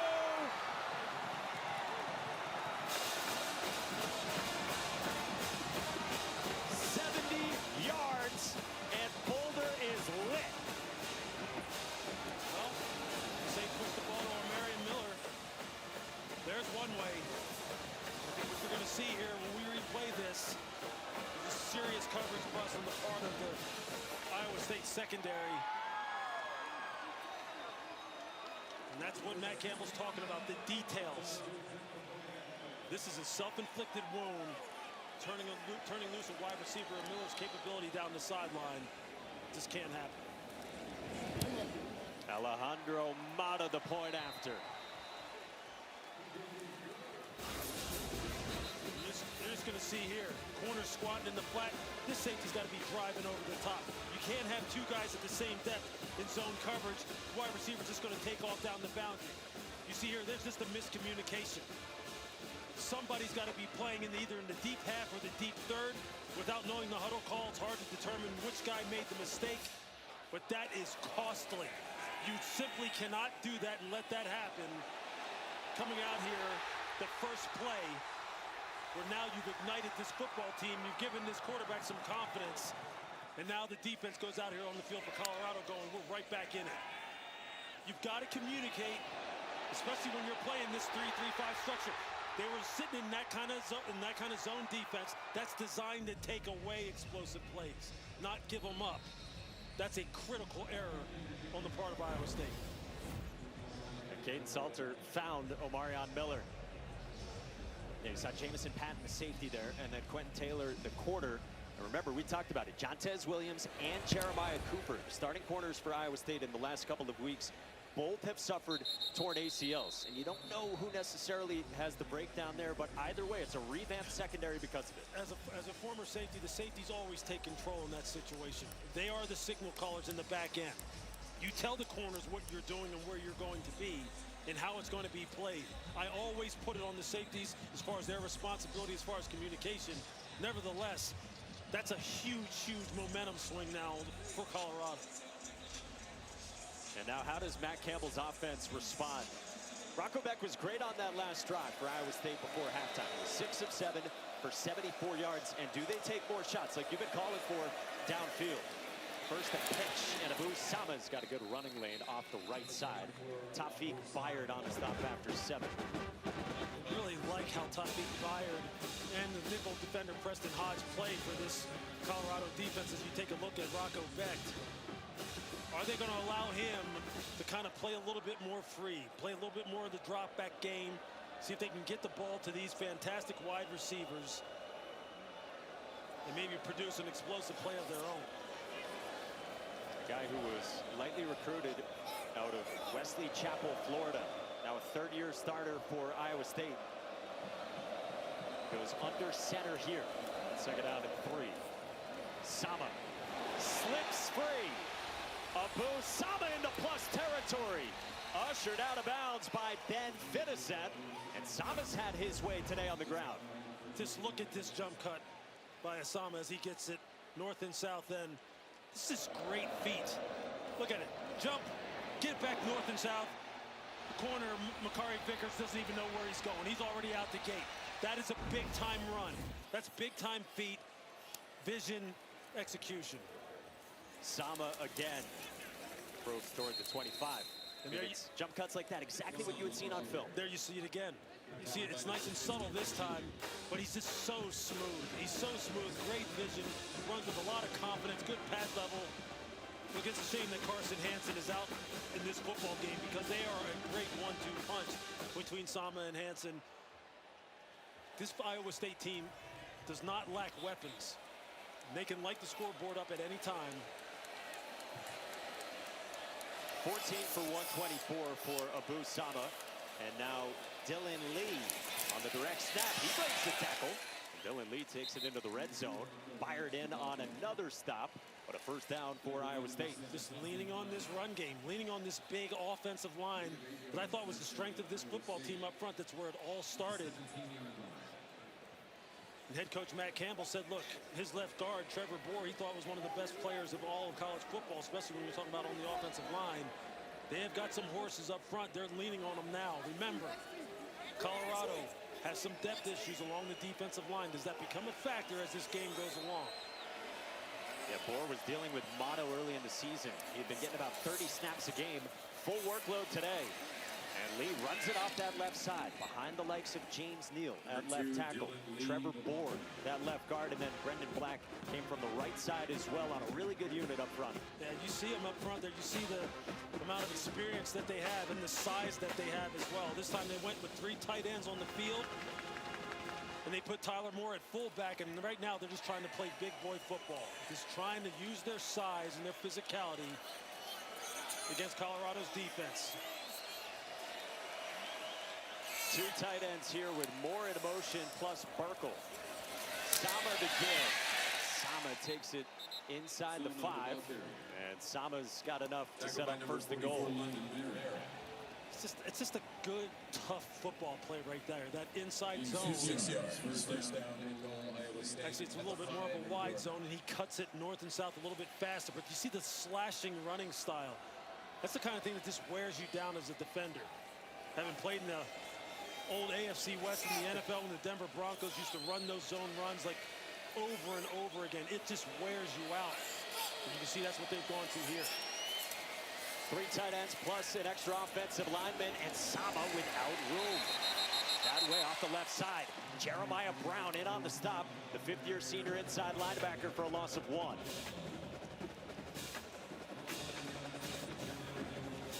Colorado, can you go ahead and maybe force Iowa State into a field goal type of situation? Can you play good defense now for maybe 2 more downs? Maybe 1, maybe 2. This may be 4-down territory as you take a look at Robert Livingston, the defensive coordinator for Colorado. Looked like we saw their kicker, Chase Smith, limping after the last kickoff as well, so we got to monitor that. Rocco Beck's legs, they tried to do it again. And a timeout was called first by Deion Sanders. Colorado has called their first timeout of the half. Well, Deion Sanders got the quick strike through the air to Omarion Miller. But now Iowa State trying to answer back. 2nd down and goal after this. On the kickoff, you can see him coming up there. He was stretching out his right hamstring. I saw him talking to the athletic trainers. He has tried to kick, but along with what would be your 4th-string kicker, that is Carson Rhodes, 6'8", 310, also warming up. An offensive lineman, former tight end, who punted in high school. Matt Campbell hopes they don't need him right here. Sama off the right side, tries to get the edge, and he is bumped out of bounds. Inside the 1. Reggie Hughes in the corner, Ivan Yates strung it out, and it's 3rd down. That's just good speed by Ivan Yates to try and just get the hit. On Abu Sama there at the end. And then you see Reggie Hughes finish it off. This has got to be 2-down territory for Matt Campbell. You just can't have your 4th-string kicker, an offensive lineman, attempting a field goal in a game like this. It's probably going to be a 1-score game. with this offensive line and the size they got at tight end and the way Sama's running the football. Sama again. Sama, touchdown. Abu Sama is feasting. Late flag will go on Tyler Moore for jawing in the face of the Colorado defender, but it is a touchdown indeed for Iowa State marching down the field. Tyler Moore just letting his emotions get the best of him. Got a good block on the safety, 28, Ben Finiseth, and wanted to let him know a little bit about it. But that's a statement drive on the part of Iowa State. That's called we're bigger, we're stronger, we have more depth along our offensive line and tight end, and we're going to show you how we can impose our will on you. That's how you answer a big explosive play. The result of the play is a touchdown. After the play, unsportsmanlike conduct, offense number 82. That 15-yard penalty will be enforced on the succeeding kickoff. That's number 82's first unsportsmanlike conduct penalty. You see Tyler Moore, he got up and got right in the face of the safety. Finiseth, but again, that's a statement drive. An absolute statement drive. Now Chase Smith back out here to see how he's able to execute on this PAT. Again, he is third up, as Chris told you. True freshman walk-on behind Kyle Conrady, who's an excellent kicker. And then Jace Gilbert, who got hurt in week 1. 6'8", 310-pound redshirt freshman offensive lineman Carson Rhodes from Nevada, Iowa. Punted in high school, and after the penalty, he boots one away to the 19-yard line for Quentin Gibson. And Gibson strings it out wide and takes it out just shy of the 50. That's a pretty good kick. We'll take that. Big fella got some words of encouragement from Matt Campbell during that timeout and acquitted himself pretty nicely Yeah, there. He did. He almost had to make the tackle. I wanted to see that too. Look, now we got a ball game. Now I think you see how Iowa State's going to want to maybe play this second half as far as their approach offensively. As you take a look there at head coach Matt Campbell, who was just a fantastic interview. A fantastic man to talk about philosophical approach to team building, coaching, handling success, failure, all of it. Dallin Hayden on the ground off the left side, takes it across midfield and gets 4. That's just a good, tough run on the part of Hayden, who goes 5'11", 205. Look, between him and Michael Welch, these guys run the football the way you want it. They don't waste a lot of time going sideline to sideline. Like to get the football downhill. You see, they want to run this football behind the left side of this offensive line, where Seton and Hill are 330, 320 respectively. Salter rolls, and toward the sideline, he's got it complete. Joseph Williams has had a good game so far. He picks up 14 and a first down. That's a nice throw on the part of Caden Salter. Just get out here outside the pocket, and have a 3-level flood concept. You can see it deep, intermediate, and short, and he just puts it on him. That's all they need from Caden Salter in the pass game. Quick reads, deliver the football accurately, let the scheme take care of the rest. The blitz is picked up. Salter backpedaling. Got around the corner, and Salter smartly just throws it away. Caden Salter said after last week when he had those 3 interceptions, he said, I just got to be better. I got to make quicker decisions. He said in his mind it was 3 dumb interceptions. He said they were bad decisions, and you know he's looking for a bounce back today. Yeah, just don't be the reason for the ball being put in harm's way. You have the ball, you carry the fortunes of the entire program with you. Every football player knows that that's the responsibility of the quarterback. Lean on this run game. Now we got all kinds of flags that fly with some pre-snap movement.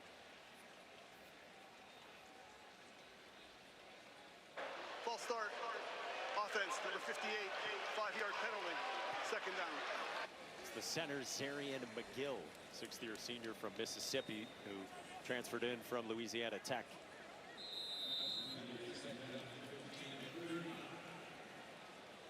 Midway through this third quarter, Colorado at 2-4 to begin its season. Worst 6-game start in these 3 years under Deion Sanders, but hanging around against Iowa State.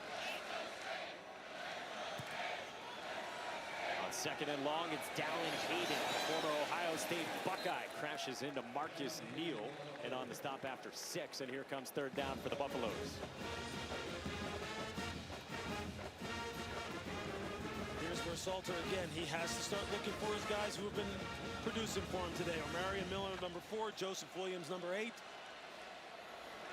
Miller primarily works the middle of the field. They got one-on-one coverage on the outside with Omarion Miller on the left side. He's top of your screen against Quentin Taylor. Salter steps away from Marcus Neal, and Salter slips the tackle of James, and he's got a 1st down. And Caden Salter's fired up. Look, he has Omarion Miller wide open. He just never even looks at him. Just watch, the corners playing off and outside. The middle of the field is wide open. Just step up in the pocket and throw it to him. And maybe you have a guy who can split the middle of the field and score. Those are the kind of things that he has to take to the next level as far as his quarterback play. With Deion directing, Hayden hops through the carnage and picks up 3 yards. You can get 3 or 4 on 1st down. The lead of the player who's kind of, it may be the center, McGill.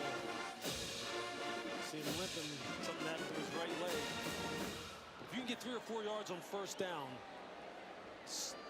increasingly ups your chances of converting 1st downs eventually. That's exactly what you need for this quarterback. You need him to operate on these short down and distances on 3rd down in particular. That's something Pat Shermer was talking about with us going up against this John Haycock defense. Salter screen. It's Joseph Williams who turns it upfield. Tayshawn James wraps him up, but that's enough to set up 1st and goal. It's a nice stop by Joseph Williams getting the ball upfield quickly off that wide receiver screen. This offense obviously has settled in nicely as far as who are the guys that are going to want to push the ball to. Anytime we're throwing the ball, and I look outside and I see Omarion Miller one-on-one against these backup corners for Iowa State, I'm trying to get the ball to number 4. That's where he is again, one-on-one with Quentin Taylor. But a run instead, and Dallin Hayden takes it to about the 5. Ran into the arms of the defensive end, redshirt junior Ike Ezeagu. And there you see the effect that Caden Salter has on the defense with the zone read game.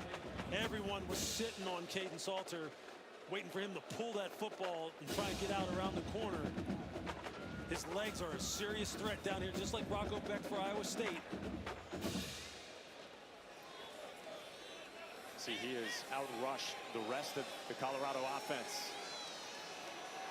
2nd down and goal for Salter and the Buffs. Hayden again. And Hayden gets stacked up. Just a couple of yards. Will McLaughlin, the redshirt junior backup Sam linebacker, in on the stop, and now it's 3rd down and goal.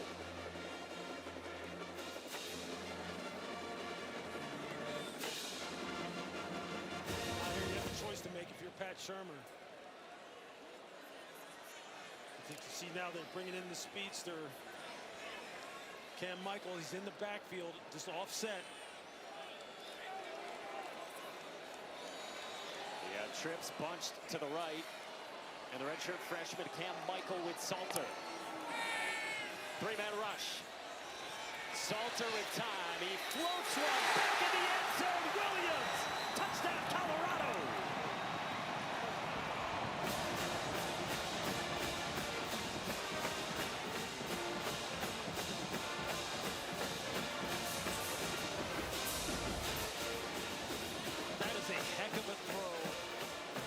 Concentration. You see that right foot comes down inbounds. He secures the catch. Ball's not moving.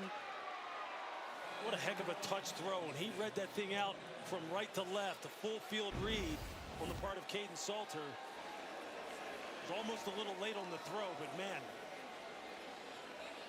nice execution. He just feathered it. Ever so slightly past the outstretched arm of the safety, Tayshawn James, to find Joseph Williams again. And you see, he was looking to see if he could get the ball to Cam Michael out here in Chili's. Colorado's up by 4 on number 22 Iowa State in the third. In the first half, we had 12 drives, 2 touchdowns. The second half, we've had 3 drives and 3 touchdowns. Check out today's Player Spotlight, brought to you by Cintas. You're going to see here on this touchdown route, you're just going to see a little mesh concept designed against man coverage. You're going to see all these crossers running underneath. This is the guy to focus on. He's the defensive back, safety number 2, Jamison Patton. Look how he gets lost in the wash, trying to match the pattern of Joseph Williams. He can't make it through all the traffic. And you end up with a beautiful throw from Caden Salter to Joseph Williams. That's a perfect play call on the part of Pat Sherman, the offensive coordinator. Anticipating man coverage, they get in bunch, run a little mesh concept. The result is a touchdown. Now Rocco Becht back with it for Iowa State, down by 4, and he layers one in beautifully to Gabe Burkle. Chris. Mike, those Colorado wide receivers responding well after getting chewed out after practice yesterday. Wide receivers coach Jason Phillips was saying, we're not on the same page, too many mental errors. You guys better be glad that today isn't game day, because you have an opportunity on Saturday to really fix this. Yeah, it was one of those hard to focus on your own conversation with that message being sent to the Colorado wide receivers yesterday. We'll give these young men a lot of credit. They have really, really responded offensively in particular, and they have made the plays when they've got the opportunities. Abu Sama straight ahead into the arms of Amari McNeil for a few yards. And this is the most career carries in any game in Abu Sama's career, the second most rushing yards he's had in the game across his 3 years as well in Ames. He is supremely, supremely talented. This is a guy who came in as a corner and was converted to running back, still learning the position. They said, look, the upside for him is unlimited. He's so green as far as being a running back is concerned. It's all out ahead of him. And you're seeing it here now. His raw potential is something they've got to be real excited about. And Carson Hansen is out with a concussion for the Cyclones. Becht quickly. Nice turn upfield for Chase Sowell. Finally getting involved. The guy who 3 years ago here for Colorado was injured as part of that 1-11 season.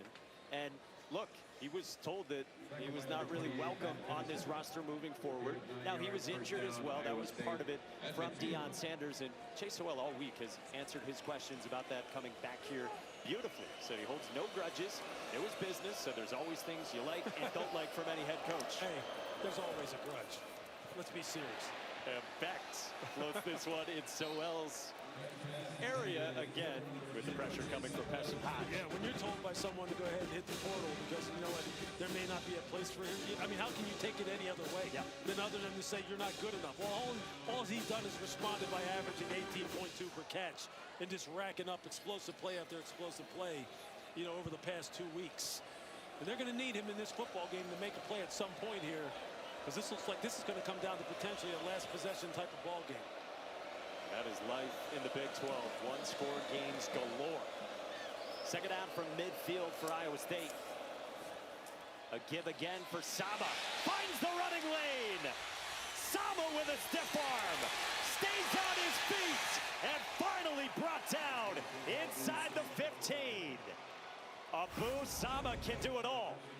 See, this is what you get. You're going to get a pull. You're going to get a block down here. And then out on the perimeter he goes. And then it's just nothing but green grass, or in this case, green turf. Now Becht on the rollout. Takes off. And Rocco Becht picks up a few yards. Runs out of bounds right around the 10. It's just got to be real secure as far as your run assignments and your run fits against a team like this that runs so many different personnel groupings involving tight ends, tons of gap schemes to try and seal the edges, get on the perimeter. You got to know who the force player is, who the fill player is, because these guys will attack you on the perimeter as well as anyone, and as you see what the result is. By the way, that was a look at the kicker, Chase Smith, getting loosened up after he was complaining about his hamstring earlier this half on the sideline. Dylan Lee, foot in the ground. Gets stood up just outside the 5 by Jeremiah Brown. Third down coming up after 4 yards from the backup running back. And likely 2-down territory here, 4-down territory, however you want to look at it for the Cyclones. Now Now they put some speed back on the field. You see who's coming on. Xavier Townsend, number 4. Eskelson, number 9. Sewell comes back in as well, and so does Sama, replacing Lee ahead of a huge third down. They go empty Rocco Beck's legs. Again, you got to be aware of it. Quarterback run. A quick game in the passing game.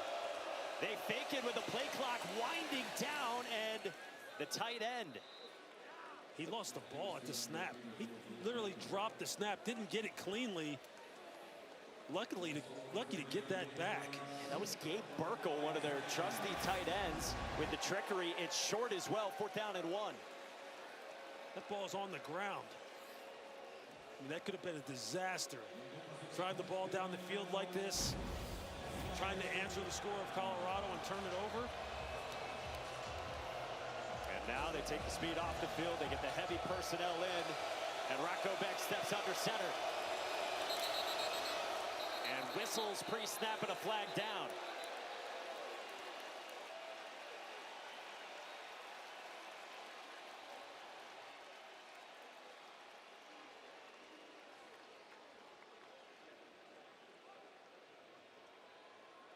Offside, defense number 92 with contact. Half the distance to the goal, 1st down. Wow, that is on Anquin Barnes, right over the center. You see him right there. I mean, you're right over the center. You're looking at the ball. You move when it moves. May have saw Rocco Beck send Abu Sama in motion with that left leg kick and maybe just got distracted. Those are the details. Those are the things that just drive coaches crazy. You just got to lock in this kind of situation. That's just unforgivable. Matt Campbell was talking about attention to detail. Well, that flares up for Colorado. Up by long drives out of halftime. And they've got 1st down and goal from the 3.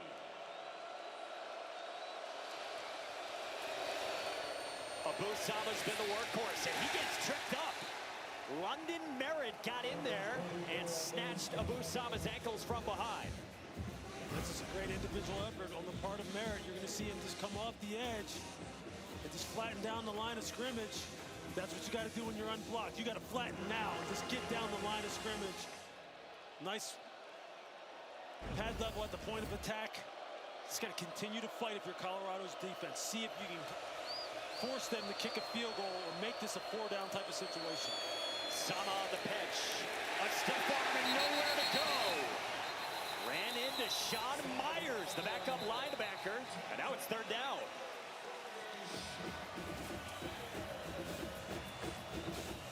Now when the play action pass comes into play, quarterback run comes into play. Now you got to really put your thinking cap on as a defender. Play with details, put your eyes on your keys. You got to play smart. And if you're Iowa State, this is where Rocco's got to make it happen. Likely going to put the ball in his hands. Give him some kind of run-pass option. You know he can always pull it down and run it.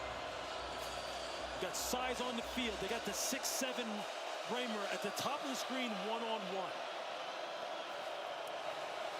On 3rd down, Rocco Beck goes that way, and he's intercepted by Tawfiq Byard. Now there is a flag down in the end zone in the direction of Bramer, who was matched up on the corner, Ivan Yates. He's going to get pass interference. Bramer just ran into him and tried to spot up and kind of basically box him out like a basketball rebound. And Yates just grabs him and pulls him to the ground.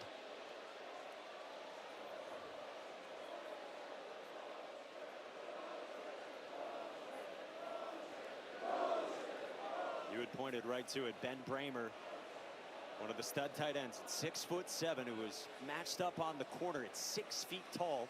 Guy in Ivan Yates, who had only played 6 defensive snaps all season coming into today. There is no foul on the play. The result of the play is Colorado interception, 1st down. Wow, all kinds of physicality. Maybe it was initiated by Bramer. Matt Campbell can't believe it. Well, you're going to see Bramer run into him, and he's just going to, you see him put both hands into the chest of the defender and then try to turn around again, just box him out and play basketball. But you can tell Matt Campbell is arguing, just look at Ivan Yates' left arm. He wraps it around the shoulder pads, and it looks like he pulls him to the ground. And how about How about Tafik Bayard making that with a cast on his left hand? Well, let's bring in our rules analyst, Jerry McGinn. Jerry, should there have been pass interference here? So this flag was thrown by the head linesman, and it seems like the side judge took him off of it. I liked it for a DPI. It was grabbing, he took him to the ground.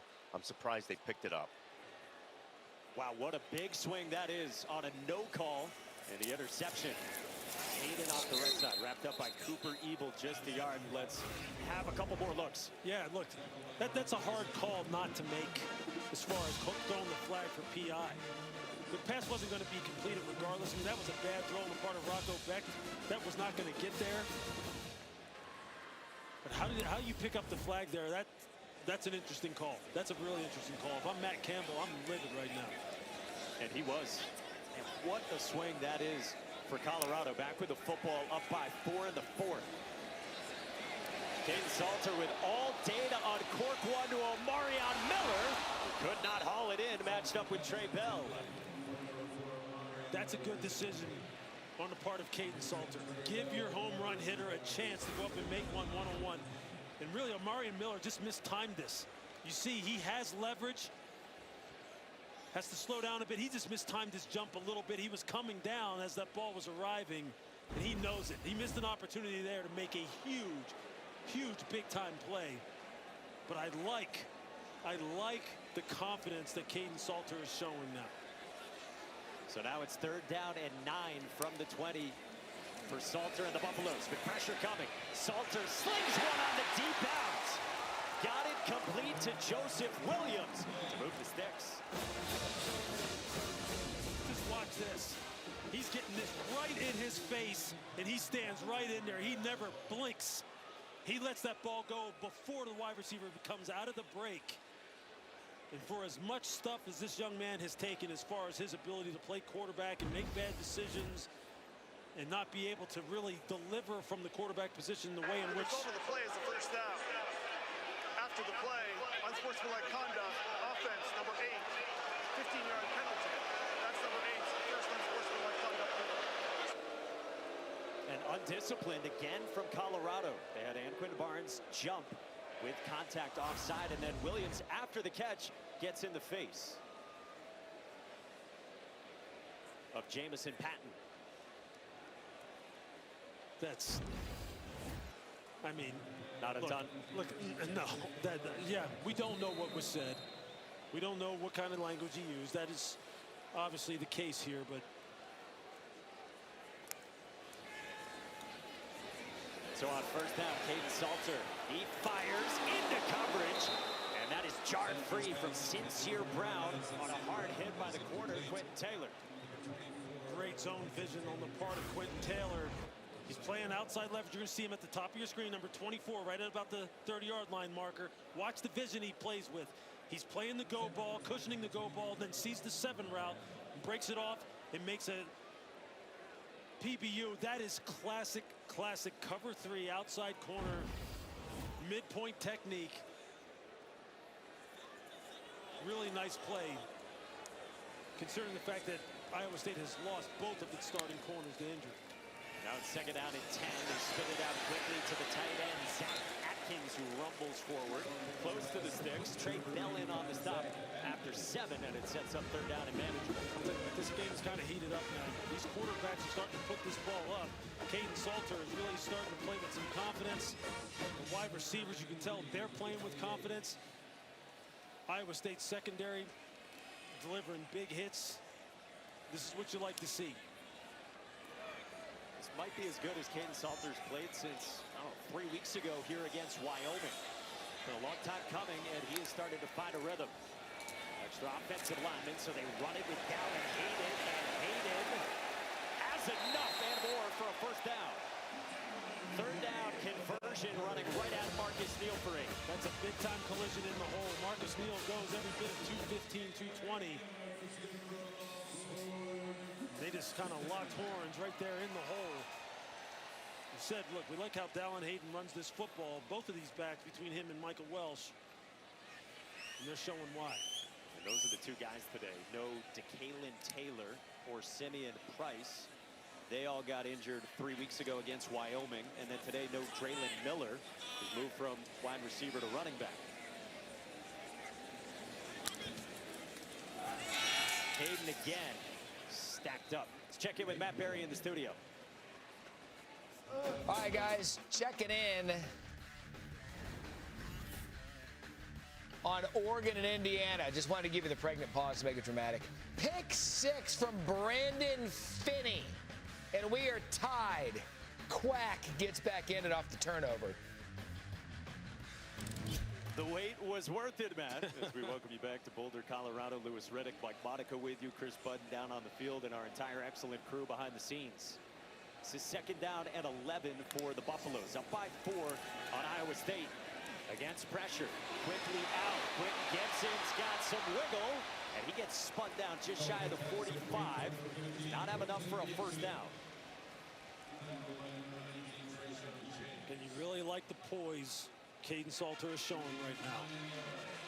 Quarterbacks are just like shooters in basketball. They see that ball go through the hoop a few times, get a couple completions, complete a couple nice touch passes, and they become a little bit more confident, Salter got it to Gibson for 9, so this is 3rd down and 2 from the 44. Micah Welch checks back in and gets the call, and Welch gets blown up off the left side. It's a loss of 1. Cooper Ebel in on the stop, and now 4th down.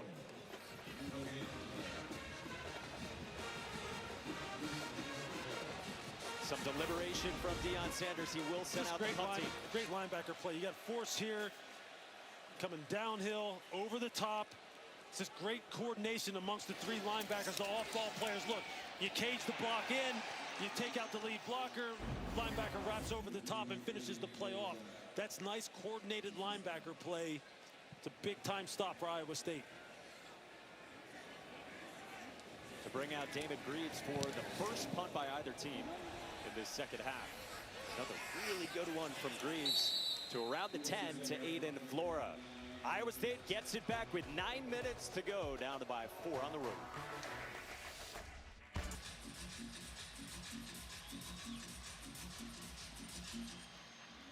Back at Boulder, and again, back to the red zone interception and the no call on what could have been pass interference. I mean, it is.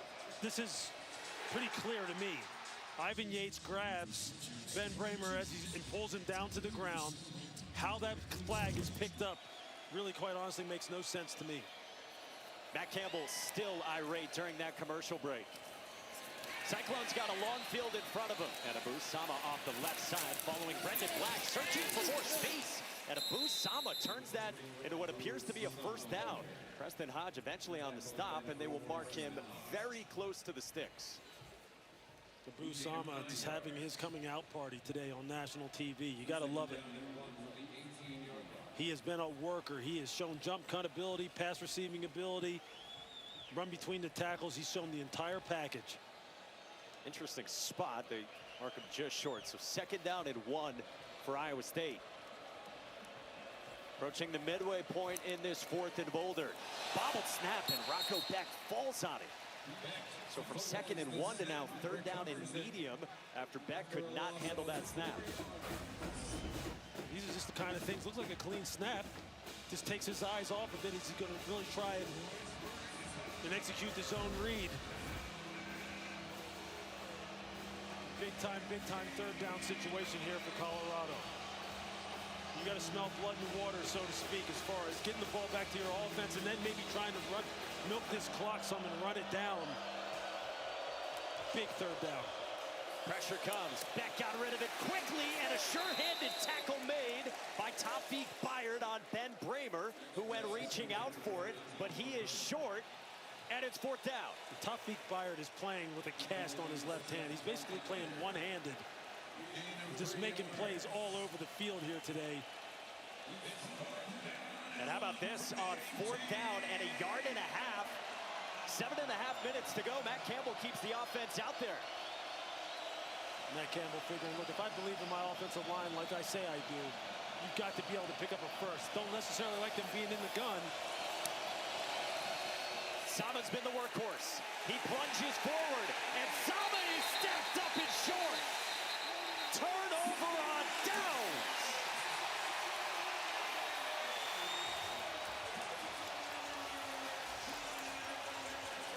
It's Jeremiah Brown and Amari McNeil with the stop.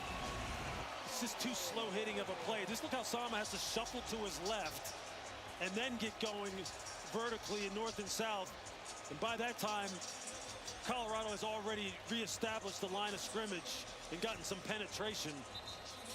I mean, what a heck of a play by Amari McNeil. Look at him, number 88, the defensive tackle. Just stand up the guard and bench press him like he's in the weight room and get the first initial hit on Sama. That is just textbook defensive line play.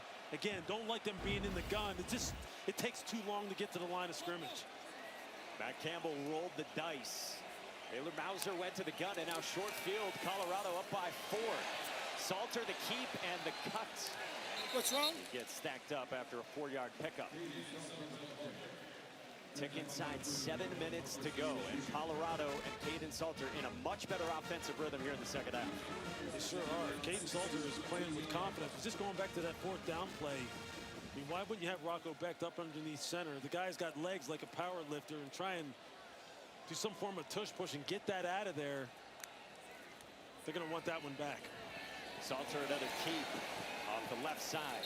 Ezeagu and James in on the stop, short of the sticks. Here, Colorado just taking their time, letting this play clock go down. Matt Campbell still can't let go of that call, that picked up flag in the end zone. Still can't let it go. Momentum firmly on the side of Colorado.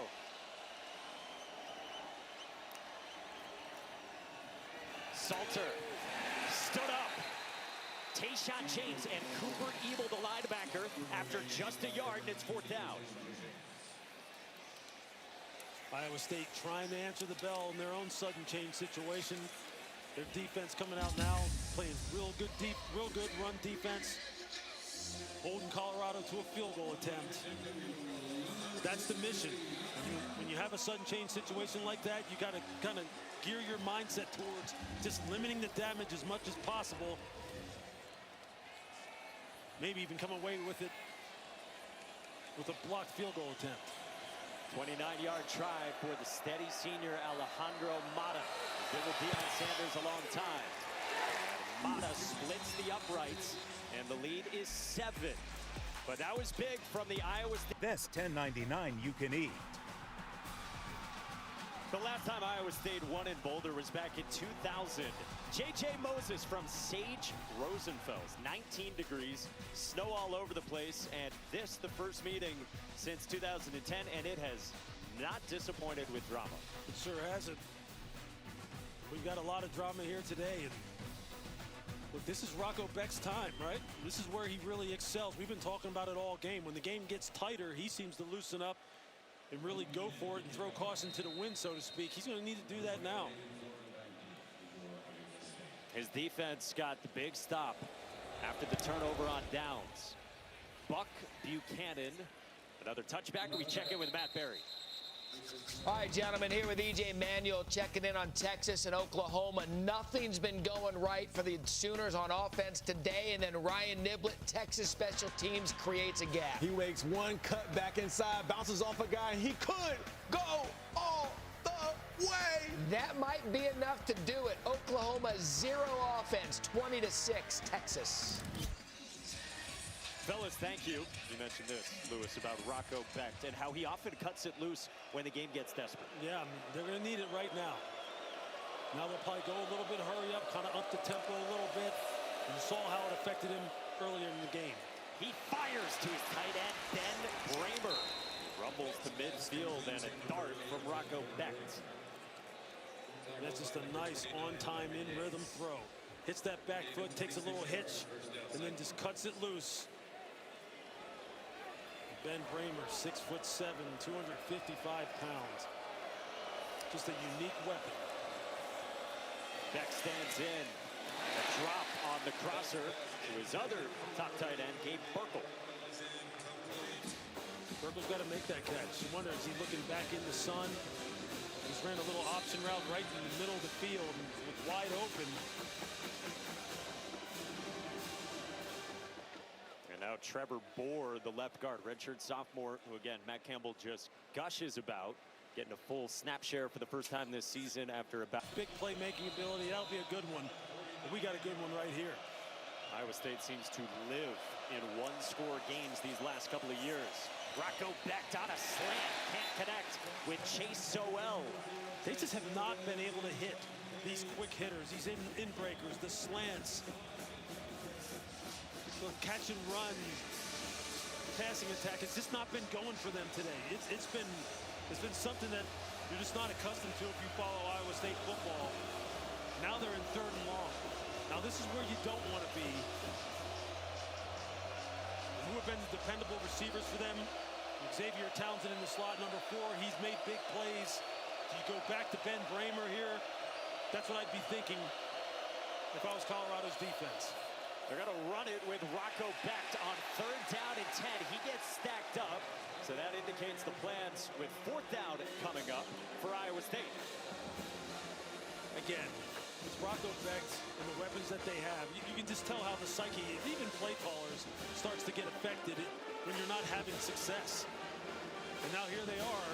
They're going to punt this ball away. I mean, that almost feels like a give-up call. When you have weapons like they have, the depleted defense like Colorado has, I know they've been playing pretty well here today.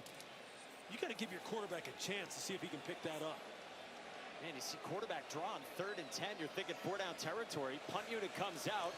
Colorado doesn't have anyone back deep, and Tyler Perkins does punt this thing away for the Cyclones.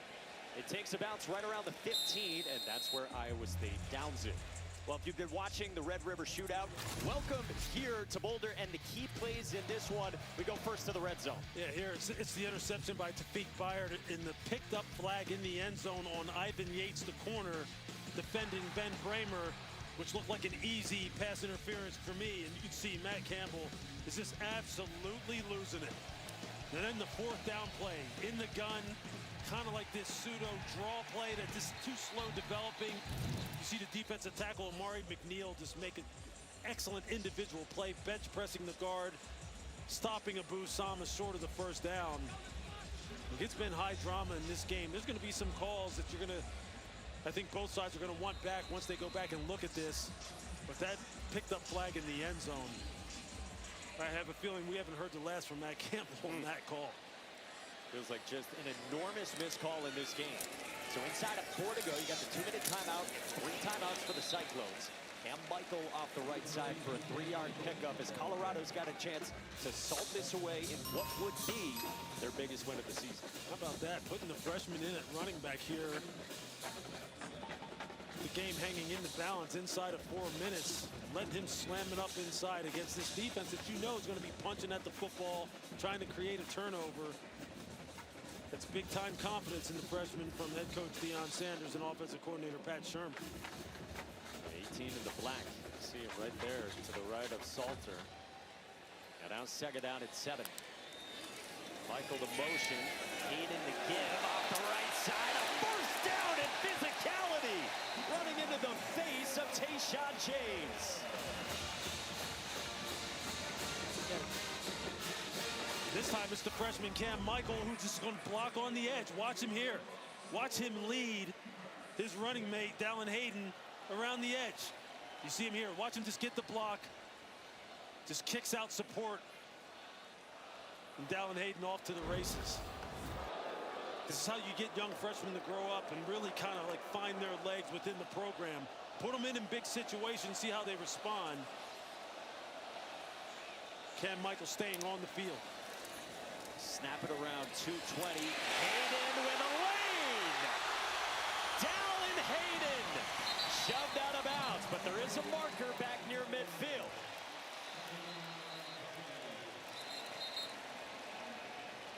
I think they're going to get a holding call on Amari and Miller, and this is going to be an interesting one to take a look at.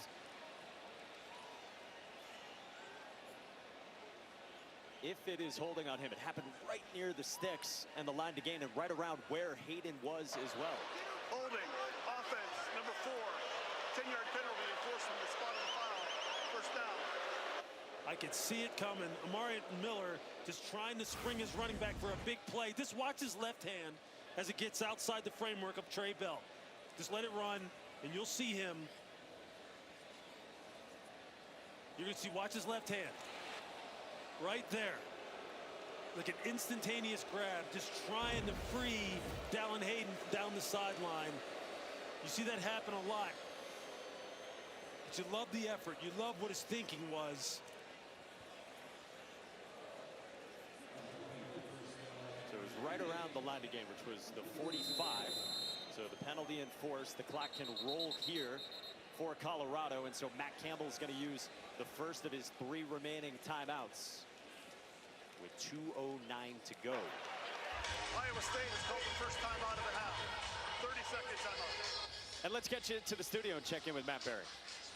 Gentlemen, it has happened again. Northwestern salts the clock here, taking a knee at the 1. Penn State loses for the 3rd week in a row. It is rock bottom in Happy Valley. Northwestern gets the win in a shocker, 22-21. And on top of that, Drew Aller injured and carted off in that game as well. Here in Boulder, our game summary. Colorado is up by 7, trying to put this on ice against number 22 Iowa State. How about this right here? Look at that stat line from Caden Salter. 278 yards passing, or total yards, and 2 TDs. What a heck of a response by that young man. And then the breakout of Abu Sama III, the former defensive back turned running back, 177 yards and 2 TDs. But for me, this is all about that young man on your screen right there, Caden Salter.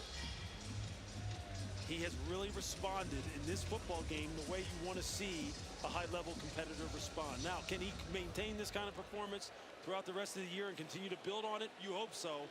But you got to be happy for the way he has played right now up to this point. So it's first down and 10. 2 timeouts left for Iowa State, plus the 2-minute timeout. And this is Cam Michael, who will lose yardage running into the corner. Trey Bell off the left side. So we tick down to 2 minutes to go. And a stoppage for Matt Campbell's team. Down by 7. Colorado trying to finish it.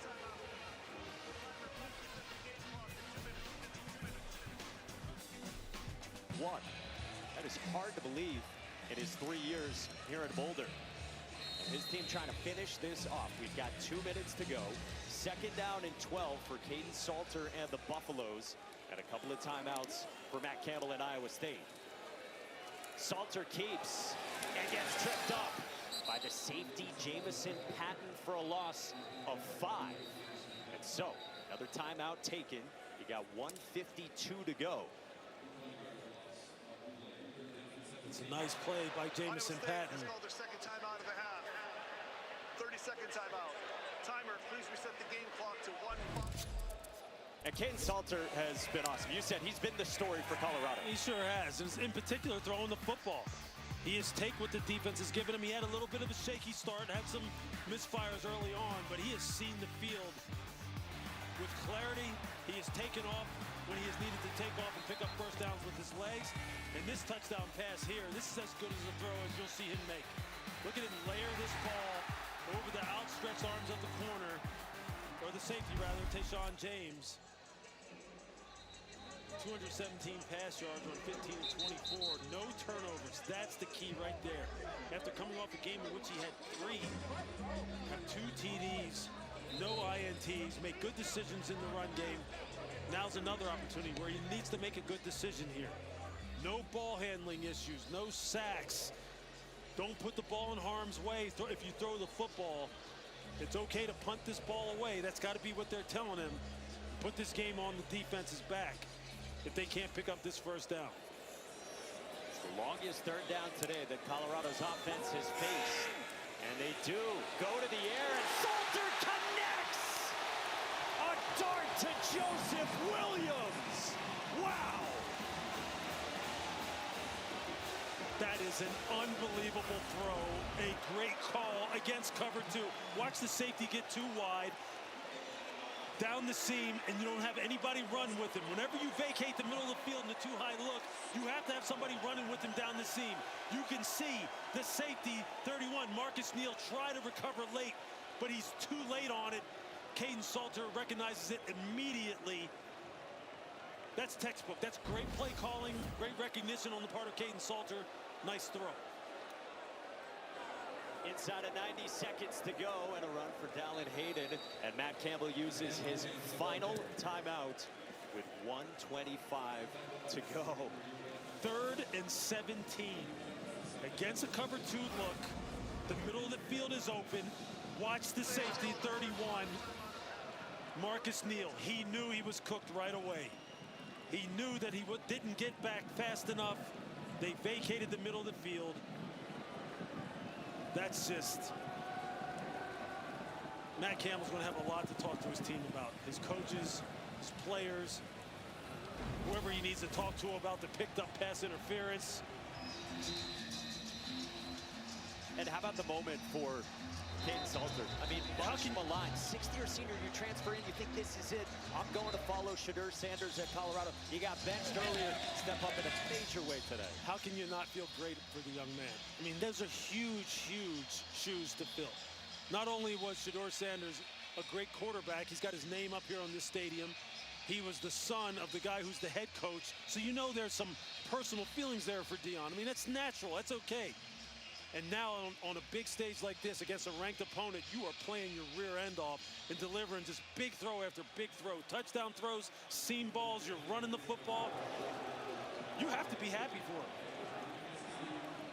It's not over yet, but man, 3rd and 17. We're just talking about taking care of the ball. A knee from Caden Salter, 1:20 to go, 3rd down coming up. And what a moment for him in front of a rabid fan base that this season has been yearning for this. Exactly. And it's been a long time coming. This football team right now is decimated in terms of injuries. Both sides of the ball, defense in particular, coming in here against a Rocco Beck-led offense that has just been ripping people. They've absolutely been ripping them with explosive plays, and they put the clamps on them here today. Just need to kill off 2 seconds here to get inside of 40. And what a moment for Colorado.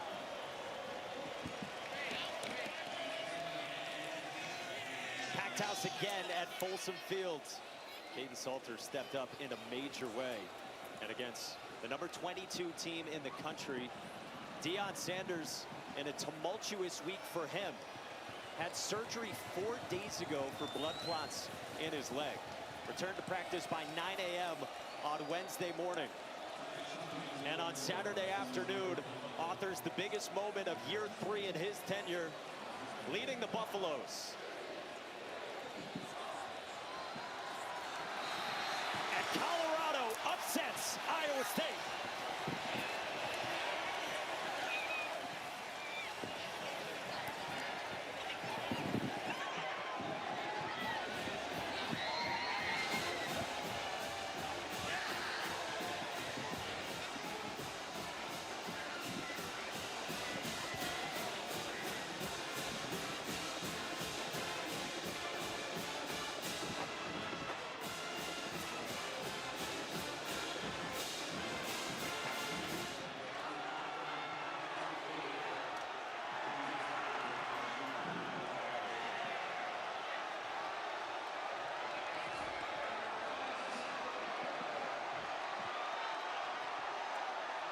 The very best of college football right here. It is becoming America's weekly parlor game. Where in the world is Chris Button? I am with Coach. Congratulations. Your offense found a rhythm, particularly in that second half. What was the difference today? Quarterbacks made sound plays, made great decisions. The offensive line was stout. We ran the ball effectively, and the defense did its job. Your quarterback, when you look at what he did last year, last week, the 3 interceptions, what did you see just in the decision-making and his resiliency to have the performance he did today? Able to have the ability to forget. Too many things we carry through life and it just burden us. But we teach these young men to understand how to forget, good or bad. You got to forget and move on to the next play. This is your second top 25 win while coaching the Buffs. You look around, we had to come to the end zone to get away from everyone. What are you most proud of in what this team has done so far? The resilience of the coaching staff and the young men that I'm blessed to coach. The city is unbelievable. I mean, we sell out every darn game. They're packed in here. The kids are darn believable. I absolutely love it here. And thank you for your crew, because your crew, you informed me you're the upset crew. So is there any way we could book you guys for the next game we play? We'll have you talk to our bosses about that. Props to you, too. He had surgery on Tuesday. You got out of the hospital Wednesday morning. You made it straight to practice. You're out here today. Yesterday, you're on a Segway. Today, you're walking all over the place. How are you doing? This ain't about me. This is about a young man. God got me. I ain't worried about me. I went to a wonderful spot I have on campus, my prayer spot, and I had wonderful meditation and prayer. And I kind of felt the outcome was going to be what it was. But I'm just happy and elated for the city, for the kids, for the student body, for my AD, for everybody involved. Last question. You'll go into that locker room and go see your team. What will be your message? I have no idea yet. I kind of just, whatever God gives me, I have no idea. But I'm happy and I'm thankful and I'm blessed that God chose me. Congratulations. Appreciate the time. Riddick, I almost said Riddick, Riddick, I love you, man. Hey.